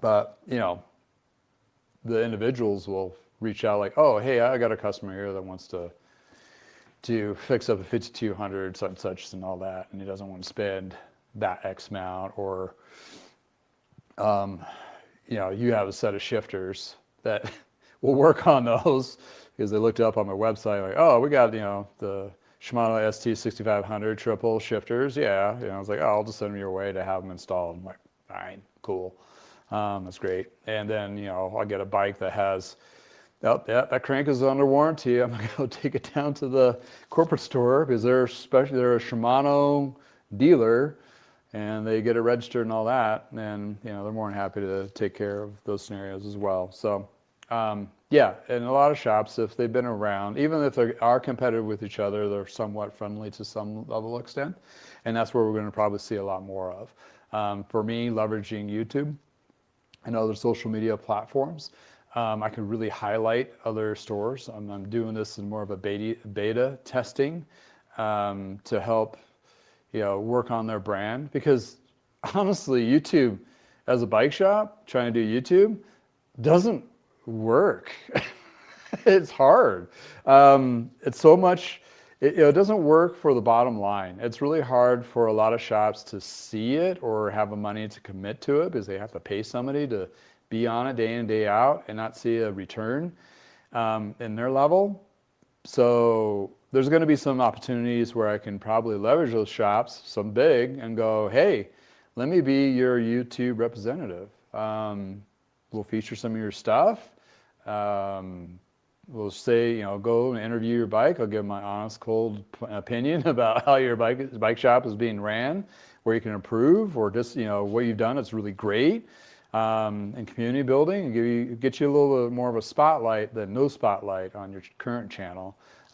Because, you know, a lot of the big boys that I worked with during Retail Toolkit days, which there were big shops. I mean, mass volume, big dollar shops. And a lot of them tried a YouTube channel. They just cut it. Like, we just they just don't see it. Well, the pitch is for me, how it worked in my grassroots is half of my service is driven by those who are watching. That's nuts. Think about it. And it doesn't cost me except for time, really. And, for a small shop, you just do some short videos or what have you, just whatever you can fit in your, daily routine could work for you. There's a shop in Washington, Pullman, Washington. I'm sure you see, if you are on Instagram or Facebook, I'm sure you've seen this guy's videos. And the guy is a goofy guy. I mean, he's super funny. His voice just cracks me up. I know this is his normal voice. And he just talks about stuff in 3-minute or less videos on Instagram and Facebook. And he has like 40,000 followers on Instagram. I don't know if he's getting like kickback or anything, but the video itself takes them probably 30 minutes to do from end to end. Like, shoot it, edit it, put it up, and put all the stuff on there. And it's, he's a character. And, granted, I mean, okay, all bike people are characters. Some people are just really camera shy. So, and for me, I was probably a little camera shy at the beginning, like, oh my God, are they going to judge me or whatever? And I got over that. And apparently, I'm not, I don't care. Just like, I'll make a total jackass of myself on YouTube and, whatever. And it's fine. And thanks for all you who keep watching, because you're like, that's all right. It's real world. I'm not AI anything, I'm the real deal. And I could be wrong. I'll openly admit I'm wrong. And I get corrected on things, which is fine. Because cycling is so big and so many things to it, you can't be end all be all of everything. Therefore, that gives an opportunity for any shop to find their niche and spend a little time and throw up some shorts on either platform or multiple platforms and be able to drive some basically weighted content for your website. So they go to your website and you click on one of those icons and go social media icons and actually goes somewhere and actually shows something relevant, like new. I mean, weekly, monthly, like, oh, they're posting, therefore, because, some of these people, if they're going to be gun shy, buy anything offline from you, you go to a, Facebook page that has nothing on it. It's like, are these guys even in business? Are they just going to steal my money? So there's a whole thing to it, right? So therefore, more education of that portion into my cycling community, bike shop people, even the big ones, go, hey, maybe, we can do a little series. I help you, you help me. You get a little bit more content for your stuff. I get content from my stuff, and we'll land on something that, beneficially, covers my time, and you get actually, warm and fuzzies from your social media platform and that kind of thing. So you never know. Or just give them guidance on your own team. Like, hey, let's, do this is what's worked for me in this very specific realm. And yeah, I'm not as big as the bike farmer, but I could even coach him on a few things like, hey, well, I've had successes on something like this on YouTube where it's split screen, like not split screen. You're either seeing me on the horizontal or a vertical plane. This is 2 videos at once going. This gives 2 opportunities of hitting 2 different audiences at the same time with one recording. Also, it gets split over to Facebook, which is another whole community. So you right there are watching, you are basically the success of what I'm doing. And yeah, I'm committing 2 hours to this on a Tuesday, which I love my community, and that gives me feedback, and you're talking back and forth through either chat and so forth. That doesn't make me go completely stir crazy and constantly burn out on working on bikes all day. Because I miss the banter and the talk and the conversations and all of that, because I don't have anybody else in the same room, but now I do. So for me, it's great. It could help other shops to do great stuff. Just even novice cyclists, just riding, which, there's enough I'm sorry. There's enough content for the elite riding, like the racers and the high-end stuff and the polished new things. I mean, yeah, I like it too, ish, to some level. I've gotten to an age now, I guess I'm old and fuddy. I'm like, why is that? It's dumb. It's like people just want to ride bikes. I just want to ride bikes. I don't need to be in a high-end racer. I don't need all my cables to be tucked away. I don't want to work on that shit either. It's like, there's a thing where the real world, and it's kind of like the MTV real world of bike world, like there's a huge audience for that. Because, we're the ones that want to work on stuff and tinkering on things and, ride fun, crazy, bikes that are fun. They're great, and you can get unique ones. Like I featured Fairlight on my channel, Fairlight, England frame maker company. Sweet bikes, and they keep it keep it simple, stupid. It's just one of those things where you get on the bike, it fits you really well, you have a great time, and you ride. Big smile. That's all you need. Is the smile at the end of the day. You don't have to spend 10 grand to get that smile. And if you feel like you have to spend 10 grand to get that smile, okay, if you have it. Most of us don't. So, there's a lot to it. So yeah, my message to you, my brothering, what do I say, my community of bike shops that do watch, that are small or even medium-sized to large, there's always improvement, and there's something that you can find as gold nuggets to help you on that journey, to help you build your own community, either locally or on social media platforms too. As those who are watching, that are riding and buying bikes, and like, oh, Justin says I need to get my chains from Vital Bike Chains because they wax chains. Like, I'm serving a purpose or direction, or giving them clarity on something that's like kind of gray. Or maybe not enough information out there. So there's a huge void of that, helping the people, the average rider, recreational rider, novice racer even, they need those reinsurances and, not feel like they're alienated or they're dumb, because a lot of the elitist layer of the industry will make you feel that way. Even myself, I'm like, oh, you're a dumb mechanic. You only been doing it for 35 years. I'm like, okay, I'm not going to know everything. But at the end of the day, though, I work really hard. I spend more hours in a day than I should on doing all of this. And I still try to really balance it to spend time with my family, make sure my daughter's doing great. My spouse, making sure she's getting the ample attention, and including my extended family and everything else. So I'm a people person too. I mean, I got all the other crap like everybody else does.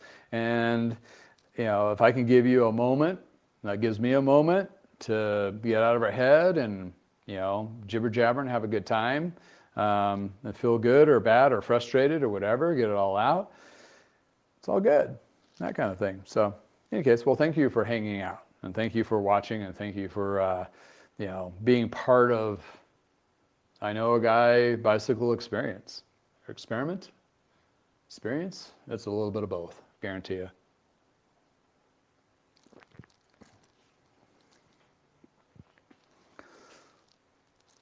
Oh yeah, Joe O'Channel, that's a good one. Yeah, some of the smaller shops in the United States, or everywhere, have cool little channels. They're either leveraging either YouTube or other platforms.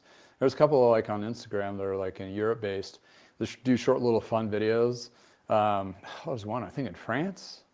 I forget the name of it. And this is just like they do a whole bunch of old eclectic road bikes and builds, and they have like all these cool frames and do all these like little build outs and all that. I'm like, that's pretty sweet. I love to walk into that shop and just take it in, right? Just like smell the rubber and get the vibe. And I may not even speak their language, but I can tell, bike language is bike language. We talk Shimano and Campanolo and various others. I'm sure we'll be just fine, especially with the AI on our phones translator. It's so Star Trek-y now. It's so crazy. Oh, thank you, old man Daniel.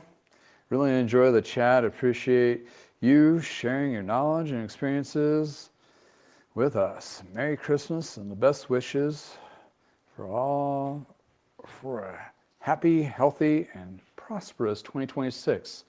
Mrs.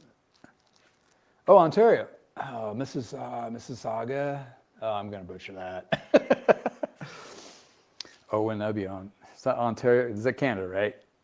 That seems like a postal code of the Canada. Well, thank you, old man Daniel, for chiming in, and hopefully you have a good holidays, as everyone else, and get some writing in, and have some good Christmas holiday festival, whatever you do, whatever's in your family ecosystem, because it's for us in the States and a lot of countries, the holidays it's a thing. But it's so big. I can't only imagine how it's like, some other countries' regular work week, and I'm like, damn Americans, they're on holiday again. It's like us when we're trying to call China. It's like, Chinese New Year's, what the hell? It's in February, right? I joke. I'm just joking. Don't take it seriously. Oh, that's what makes us all different, and it's great, and to be able to embrace it and all that. It's awesome. It's awesome. I really get a kick when other people chime in from other countries. It just really opens my world. Like, it's mind blowing. Like, wow, I'm actually entertaining somebody in a different country that's not within my own ecosystem. Even with those that are in the States, like, wow, the reach is just nuts. Just nuts, and it's great. It's warmly received for sure. Also, another big note I like to do in 2026 is have more positive. Can we work on more positive things and topics, please? Industry, everybody else out there. I want like, hey, we're getting paid more. Hey, things are going down in price. Hey, we got inventory. Hey, we got time. Time is, getting less of it and less of it all the time. Seems like it goes so fast. So fast. I'm kind of reflecting because my daughter just turned 10 this month, and it's her golden birthday too. So we were in New York and did a whole trip. And this time of year, my wife constantly throws pictures of when she was a newborn, and she was born obviously around the holidays. So our picture feed just shows, and it's like how fast it felt the last 10 years in some ways. It's just nuts. And for me, so fast. I've been doing the bike shop thing out of the garage for 5 years now. That's mind-blowing. I didn't think it'd last a month. But here I am, just doing my thing and doing all right. I'm not making millions by any means. I have a significant other that has the breadwinner salary, so that's what enables me to do this. I would be a lot more aggressive money grubbing if it needed to be that way, but it's more of a relaxed, which I would really keep it that way, but just a little extra. I was thinking buy a couple extra more bikes. Of course, it's all about buying bikes. More stuff. I want more stuff. Then you have when you have too much stuff, then you have to go get another place that has to put your more stuff. George Carlin has a whole bit on that. Rest his soul, but he has a whole comedy bit of stuff, and it is eye-tearing funny because it's, for Americans, so dumb true. It's just like, we are just ridiculously idiots here, constantly buying things and not knowing where to put it. I live with one. It's just like, what are you going to do with this? And I have to live with myself too, so it's compounded. It's nuts. Oh, hey, Susan, thank you for chiming in. Hopefully you caught the earlier part of the show. I did feature the Zen book. Oh, I'll grab it. Zen Bike Repair. I dug it out. It's actually the second edition of, it's a little faded actually. It's been sitting around, and the art, it's probably flipped for you. Can you see that correctly? Oh yeah, okay. Yeah, the Zen of Art, the Zen and Art of Mountain Bike Maintenance, second edition. It has this guy. He's probably about 80 now in here. Leonard Zen. Yeah, I was asked if I read this. I'm like, no, I never read it. I never read it. I flipped through it like periodically. I pulled off my bike shelf. It was one of the books that we had on our shelf of the bike shop to sell. Oh, wow. Roll-off chain checker in there. Oh, is it? There we go. That goes to Bill at Vital Bike Chain, so he'll get a kick out of that. Oh, they're even talking about the Shimano snap pin link things they had. Huh. Maybe I should read it. It'd just be a gas because how much has changed. That could be a show in itself. Chapter 5. We're going to talk about cable alignment. Oh, they have the actual worm in there. Gripshift came out with the worm. Anybody remember the worm? That was some dumb stuff. Yeah, the derailleur spring was too weak and it got too contaminated, so they had to put this little rubber gadget, like a cable condom on there, and to pull the cable so the derailleur actually would work. It's like the things that they're like, instead of making a better derailleur, they decided just to, make some accessories that, try to make it work. Yeah, we had some challenges in the 90s. Absolutely. Oh man, that might be great content. Like, oh, this is some gold. Liquid gold is stupidity. Like, wow. 30 years later. I wonder what year this was printed. Oh, they were printed in Boulder, Velo Press, Boulder, Colorado. Oh, come on, give me a date. Where's the date on this? It's got to be a date somewhere. Got to be a copyright date. Ooh, oh, a little bit newer than I thought, but still almost 30 years old. 96, 97 was the copyright date on this. That is some nut stuff. Yeah, busted nut stuff. That's how that is. Crazy. Talking about roasting nuts. Yeah, we watched the SNL thing last night of the Christmas, the sweaty balls and all that. So my wife has that dirty, dark humor. So she actually digs for that stuff. It's like, oh my God. Shake my head and like, oh my poor daughter is going to be like a sailor. Because of me, swear to God. I cuss enough as it is, but I try to keep it on the down low when she's around home. But things do slip out because, it is a bike shop, but, still work on stuff and things hurt me. They bite back and it's hard not to say dumb things. In any case. Yeah, thank you, Susan, for having all the best to you and Happy New Year.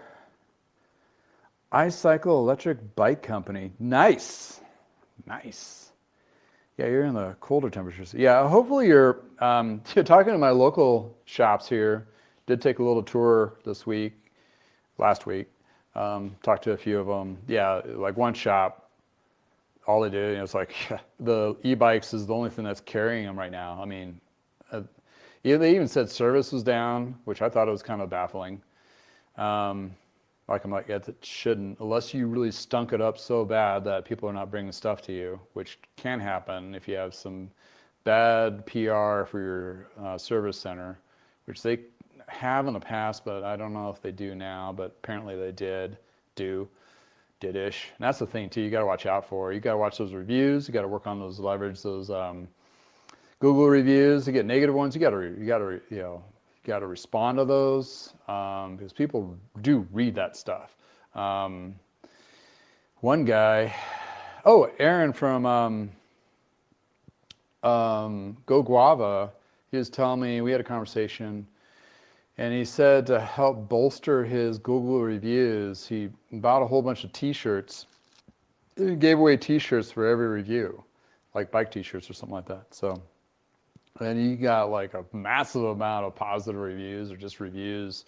That was not my main focus, but I do have reviews on mine, Google, and they're really good. So it's kind of like one of those things that really helps drive and give that business. So if you have a service department that's struggling and it's getting out there that it's struggling, well, first you need to fix it and get that service, especially this coming year. I swear to God, you're going to have to like double down on your service and make sure they're trained, they're doing right for the community, they're developing a positive outcome for every customer.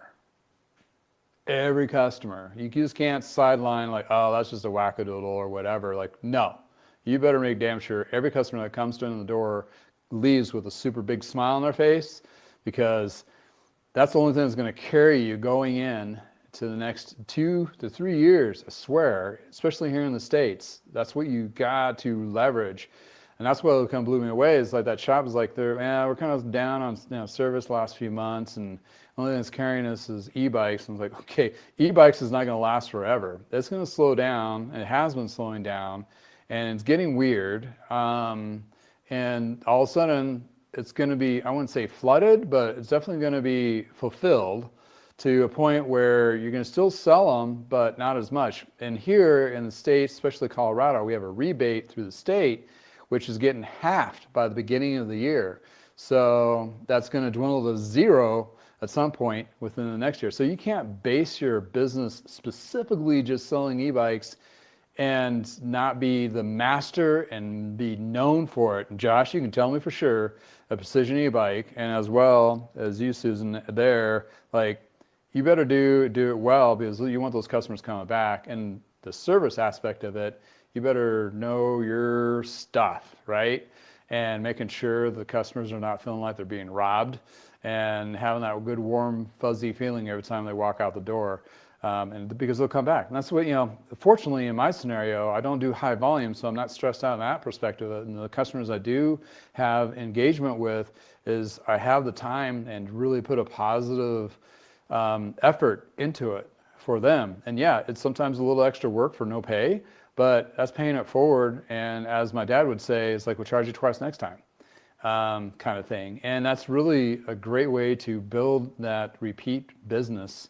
And that positive repeat business means they're talking to everybody else in their cycling circles about, hey, oh yeah, you need your bike work done? Go talk to this guy, that kind of thing. And in my case, like, oh yeah, some YouTube videos, watch some of his YouTube videos, and that draws some more. So it's like it works. And back to the shop here locally, it's like, okay, so you have a whole bunch of inventory. You're trying to keep 4 mechanics on during the off season, and you're not leveraging certain things. They are primarily a used bike shop, and they sell a ton of used, although they do sell new, but mostly at the beginning, mostly used. And they have buckets and buckets of stuff like me behind me, of bins of inventory that's could be just refurbished and sold, and throw it on eBay and help them prime the pumps, running cash flow going into the season, in conjunction of maybe higher paid wage mechanics to support that, and give you a stronger, better, higher performance, better community building service department. Because honestly, that's the only way in my little ecosystem and how I see it is going to work to help push a lot of shops forward. Not all. Some are lucky where they have a community where they have liquid income, and they're resistant. What do they call that? They're resistant to, anyway, downturn economy resistant, they're recession resistant, that's what it is. And there is communities out there, and there's shops in those communities that do really well-ish, regardless of what it is. Because those, people that buy the $10,000, $20,000 bikes are still going to buy the $10,000, $20,000 bikes because they still have the income. But for the rest of us, it's shifted drastically, and it's going to continue to do so. And this rubber band effect that we're experiencing from the last 3 to 5 years is just going to continue to be just as weird going into the next 3 to 4 years at least, if not longer. And unfortunately, I do apologize to all those in the United States that what's running the whole ship here is really messed everything up. Regardless of how you feel on the fence about wherever you land, it's weird, it's different, and it's definitely affecting a lot of different. And those are my family bike shop people up in the north of the border. Yeah, it's like the dumb things that are going on. I'm like, why? It doesn't need to be this way whatsoever. Why? Why are we doing this? And I know it gives us all a bad look, and there's a good portion of us who are like trying to make it not suck so bad. But in any case, that's what we're looking at. A lot of service, focus on service, double down on service. Find all those used parts. You got some good derailleurs hanging there in a bin that just need to be cleaned up, and also sign a cleaner, take some pictures and sell them. There's no flooding of eBay bike parts whatsoever. There always will be a demand for that, especially if people, and especially in my niche right now, a lot of you out there work on older stuff or have other stuff. And, and also if bike shops are very, which one would reach out, it was creative, like, oh, we need this part. It's an older part. It matches the 20-year-old part that we're working on a bike, and the customer doesn't want some cheapy looking, not matching, knockoff, brand on there. That would work, which I understand the perspective of that, of being a service manager for years, because we didn't leverage the eBay world at that time. But there's a lot of eBay sellers right now, including me, that clean and refurbish parts. Now it's part of the business dynamic, so we're going to make sure we put our best foot forward. Anything is just kind of questionable, we don't list, but everything else should be pretty good, pretty solid. So you can help that customer out, getting that matching Shimano Ultegra 9-speed, 3x9 speed, ST 6500 shifter set that works great, or whatever. And you can leverage it like, well, can't find the shifters, but I found a bike that has the shifters on it for $200. Well, as a shop, okay, we'll buy the bike, sell the guy the shifters, or gal, whoever the bike goes to, and then we'll strip the bike down and sell it off of parts and double or triple our money on initial investment. So yeah, there's a lot of impact in that. I mean, there's a lot of ways and opportunities to, it just needs to think out of the box a little bit. And since I've been dancing like a cat on a tin roof, doing my own little thing here in the garage, you get really damn creative and real quick. And a lot of the stuff works really well. Yeah, if like if I needed to produce a high volume income right now, well, unfortunately, the YouTube thing and those social media things will be really put on the back burner and be very minimal. They'll be going, but it'd be really small content coming out. It'd be a lot less put into it. It'd be very just keep it going, relevant. But all the focus would be flipping and refurbishing bikes and frames and promoting the crap out of service. Double down on that. And if I really put dollars to donuts, put that into like beginning of January 1, I could triple, quadruple my income if I put that effort into it.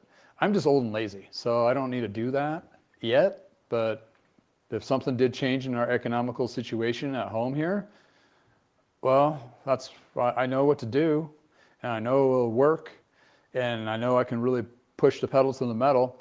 I would physically be burnt out after about 6 months, but to get us to where we need to be in that, sure. That's just a one person with that firepower of doing that. Just imagine if you had 4 or 5 mechanics thinking out of the box, or a couple managers thinking out of the box, could really drive your service departments. And you really are helping out in the cycling community because you're providing and producing lower price point products to combat the overinflated new products that are coming in, and upcycling all that stuff that's out there.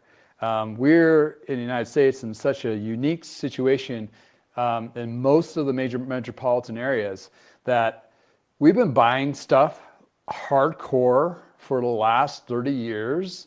And quite honestly, the last 30 years of bikes, you can still refurbish most of whatever's in somebody's garage to still be relevant to today cycling, for the most part, unless you're talking about e-bikes.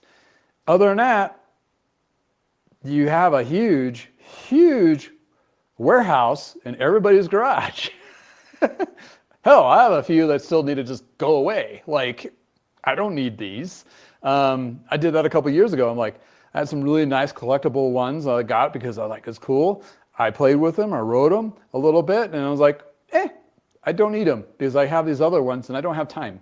So it's like an N-1. So N+1. It's like, I need to rotate.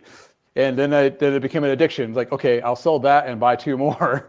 Then I'll ride one of those and not like it, and I'll sell it because it doesn't fit me right or whatever. Not something anything bad with it. It's just not for me. And just do that. And that's where the happy little home I'm in right now. So, and that can if anybody gets into the avid side, I have a couple of customers that are right into this niche right now, as they are constantly buying and selling bikes, and they're constantly having me doing fine tune-ups on them. And they're like, it's great for me, and they have a great product to sell when they're ready to sell it. And they get their money back, and for them, it's just like a fun addiction. Like, oh, I'm gonna ride this for a while. It's not quite right I want. I'm gonna go get this one. Oh, wait, no. And it's like, it's supporting me. And they're having a great time, and it's helping them recover most of their cash flow for buying something new. They may have a little bit of a loss, but not nearly as much as they're constantly buying new, because there's a huge drop in value after that. Oh, you referenced yourself as old. It made you chuckle. Yeah, Joe. Yeah, you may have a couple years on me, but not that many. I look very young for my age, which was a very huge deficit for me when I was in my 20s, because nobody wants to buy a $2,000 bike, that was the top end back then, from a guy that looks like he was 14, but I was actually 27. Lucky, I have a feeling what's going to happen to me is I still have hair, and all my friends don't. I mean, the male counterparts anyway, for the most part, or they have balding, thinning areas. Most of them, if you compare me to my friends, I look like some younger dude. Like, what are they doing with those old farts? I'm 54, so some days I feel 54. Some days I feel older than Joe, and some days, not all day, but some little, I'm on a bike ride or whatever, I feel like closer to 30-ish. Then that's for about 20 minutes. Then it drops back. But anyway, it's all fun and games. Do the most. Thank you for joining. Hello from California. Nice. California. Is that a BMX on the stand? If so, brand is it? Looks like a 90s model that looks dropouts. So this is a new bike. It's a new bike kids build I'm doing for a neighbor friend for Christmas, featuring it. If you watched the beginning of my show, it was a story about building a bike the night before Christmas, and I'm basically doing the mechanical tech build on these. It was off of Amazon, so it's a direct-to-consumer bike. It does have a lot of the likings of the 90s has a U-brake in the back, and it's kind of cool, and it's in a sense, If you would have got a hold of me earlier, I would have done some digging and got them a little bit, maybe a nice used SC or a Red Line or something like that, or a GT. But man, believe that, you probably know since you're out of Cali and the BMX bikes, some of those BMX bikes are just crazy, ridiculously expensive. It's like, for being used, like, wow. I featured one, like a GT Mach, I think it was. It's in my channel. I have a couple of videos on it. This guy had me do a detailed job on it, and it was kind of cool to go back down that road, but holy crap. I think those were going for $1,100, $1,200 used. that kind of thing. So yeah, apparently there's a good following for the old BMX. It has the funky copy for, I think GT did this. Maybe it was Mongoose. We were a GT and Mongoose dealer back in the 90s, so kind of get little flashbacks of all that kind of crazy stuff back then. Oh, happy belated birthday, Joe. Turned 60. Doing great for a 60 Canadian. Yeah, you're great. I love his channel. Everybody, check out his channel, Joe channel. I mean, he is just,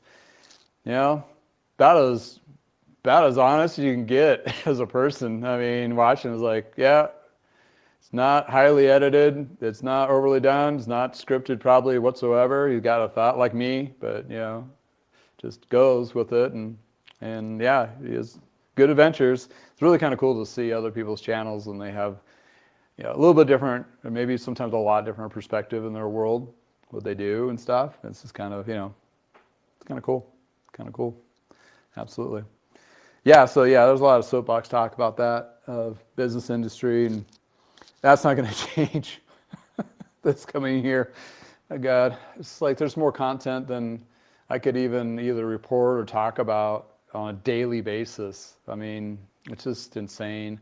And trying to decipher a lot of it and try to figure out what's that really mean to our industry and how, I mean, there's one thing you got to know is change, and change is going to be the constant in everything. Like more companies are going to be bought up from others. You guys remember like the new proof hubs back in the 90s, and they came out with the carbon inlay hubs, and I had a pair of them. It was super sweet. Saw them on a bike show like in '96. Had to have them on my bike. Built up a set with Mavic rims back in the day. Well, I didn't know they're still around until they went out. It was an original company. They've been bought and sold a couple times. It was a European company that had them. And this was one of the craziest stories. Is they had them as Wiggle, I think it was. I was not that familiar. I mean, in the States here, we had no idea what the hell Wiggle is. This is not our. It's not our. It's not in with our circles of Trek specialists and all that. Unless you really read all the articles, and who has the time to do all that all anymore? But anyway, so I'm like, oh, New Proof, yeah, and Vertus and a couple other brands, like, oh, Wiggle owned them. It was like, oh, they went under. And it had like some weird kind of like mafia funding fallout. It was nuts. I mean, it was like, whoa. The companies were rebranded and bought. None of the warranties were going to be covered by the new company purchase. They just basically bought the name. And now they're coming back and sponsoring. New Proof is sponsoring some mountain bike thing or something like that coming up. I saw an article and I was like, interesting twist.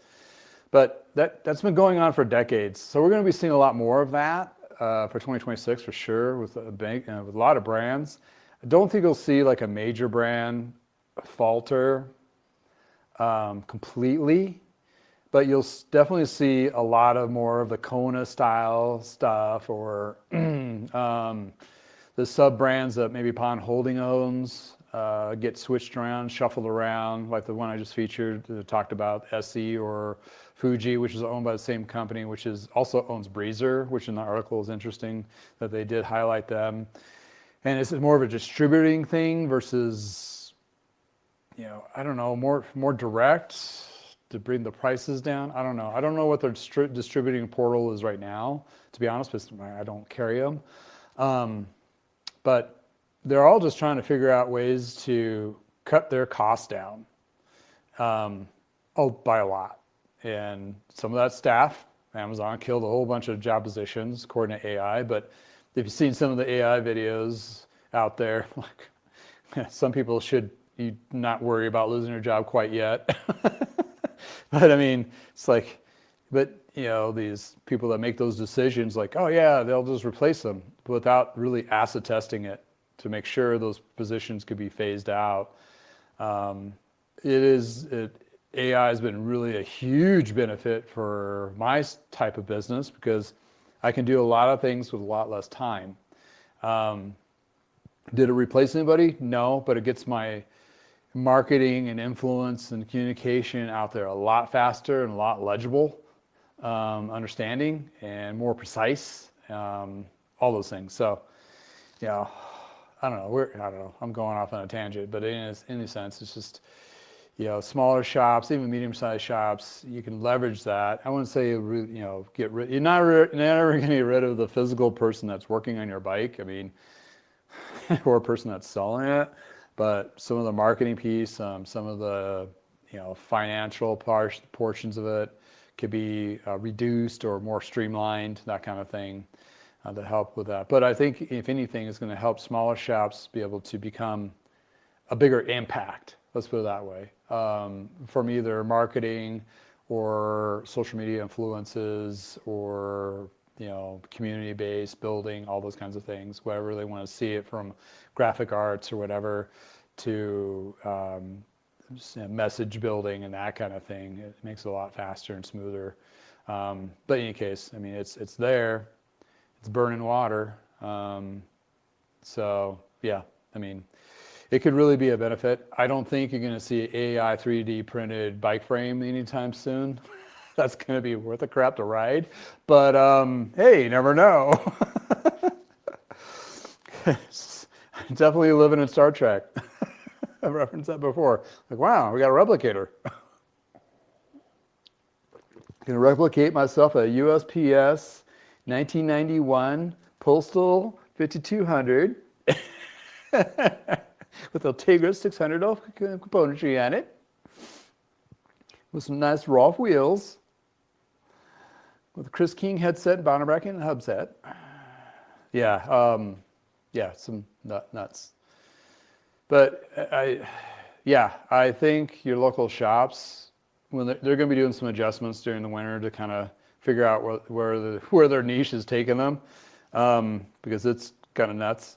But I think all in all, I think we're going to be mostly okay-ish if they really focus on service. Not to say there's going to be shops that are going to go down. Not to say that Trek and Specialized and Pond have not shrunk their footprint that they smashed the last few years before. Is it an opportunity for somebody else to slide in and open up a shop? Maybe. But buyer beware, because if they're closing that location, they are not seeing the sustainable numbers where they thought they were. It's kind of like the Blockbuster methodology of business, is they put up a whole bunch of stores and redact what doesn't work. And so, but then again, they don't do everything perfectly. And there's always opportunity. And if they bought a chain location, for example, of, like, say in a city they had 3 stores and they flipped them to Trek stores or Specialized stores, and they reduced them down to 2 or 1, which in this case is local to me. Those opportunities, they had 2 empty spots, which historically were really good for bicycle retail. Well, in my market,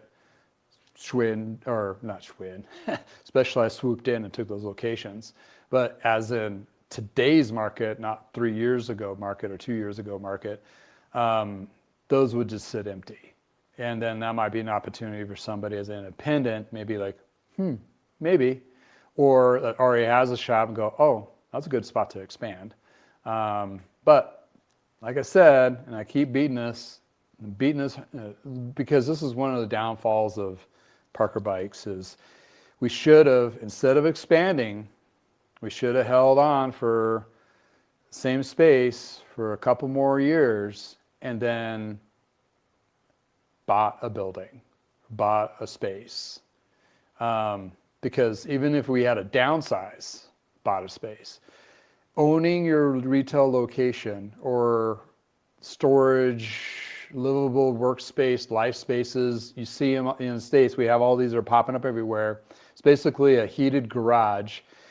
Storage units are really big, and people have been converting them to either glorified shops for their own stuff or RV storage and second place to live-ish, or even businesses, because the power of the internet and social media can drive your.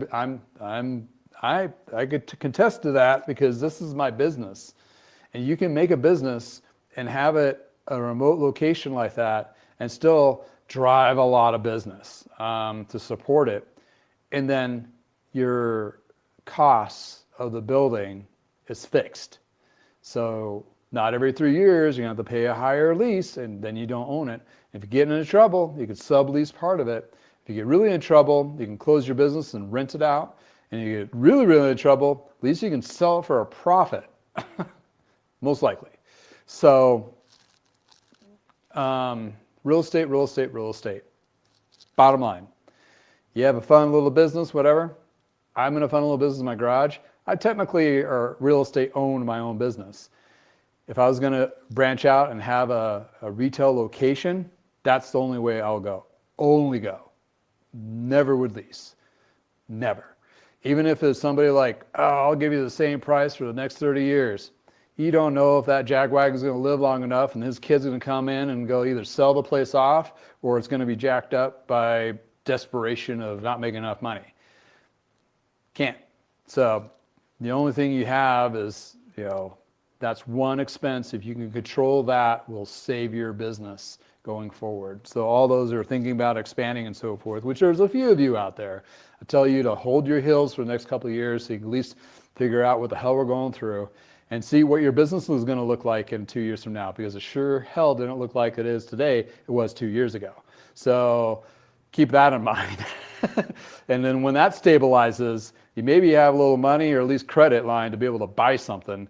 And then even if you have to get a smaller space, at least you own it. Soapbox. Oh, wait. Anyway, that, a little tangent, hits a little close to home. In any case, we're at the top of the hour. I need to finish this, and I have to go Christmas shopping.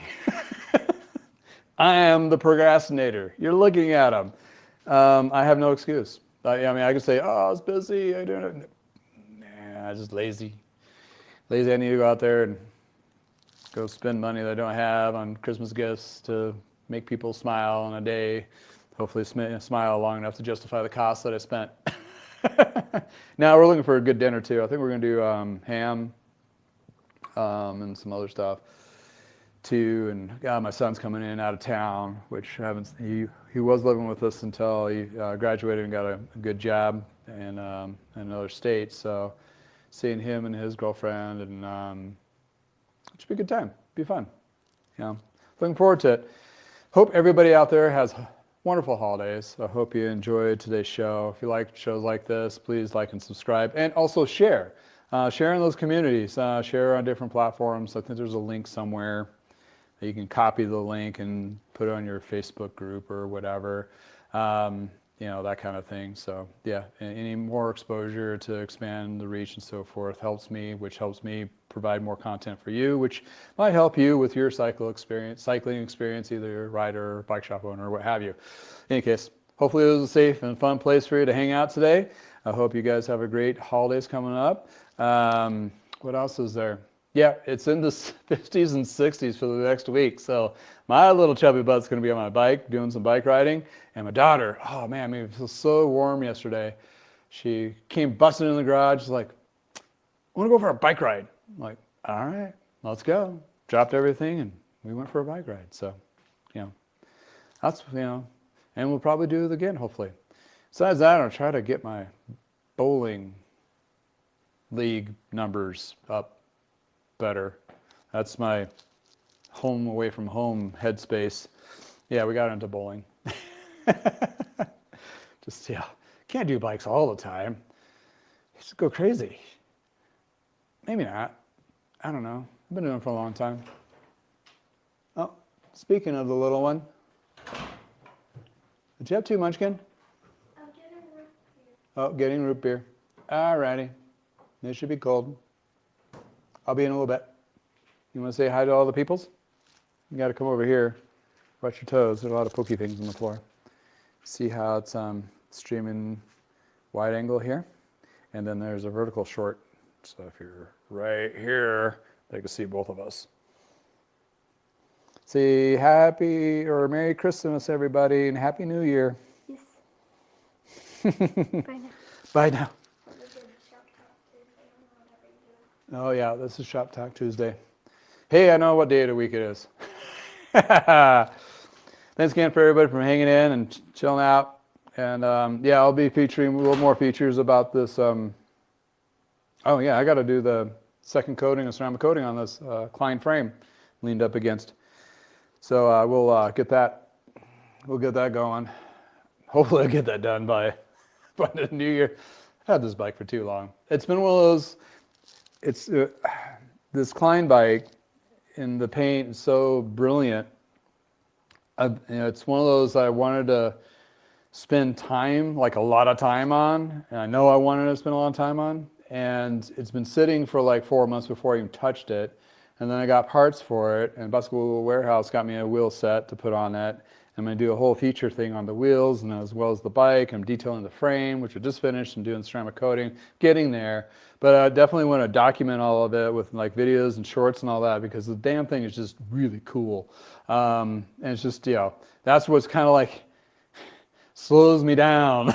It's like I want to do it, but I want to do it right, and I don't want to get too far. Obviously, I don't know. It's layers on this one particular bike. Like this one, like an hour done, end to end. But this one, it's like a whole couple weeks worth of work put into it. But at the end of the day, and when I do end up selling it, someone's going to get one hell of a bike. It's going to be super cool. Probably cooler than I ever think what they know it is. But yeah, at the end of the day, they all got to go find a butt to go sit on, or sit on them. I don't know. Yeah, guys. I better get some lunch, clean up, finish this, do some shopping. Ooh, shopping.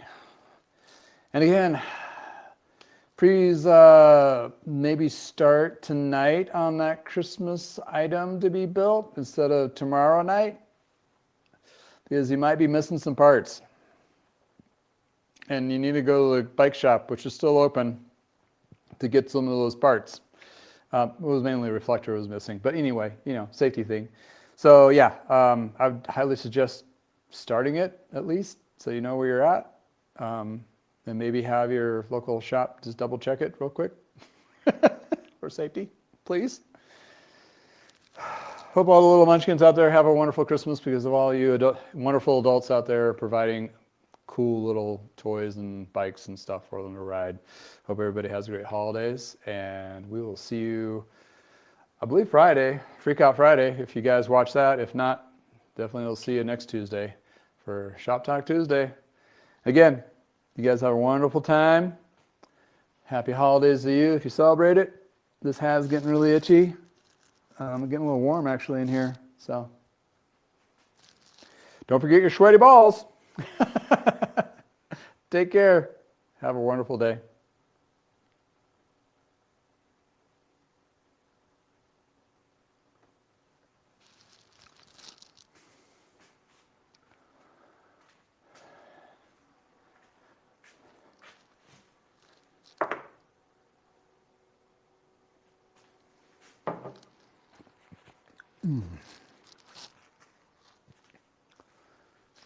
Seriously, I need to figure out what to do with this.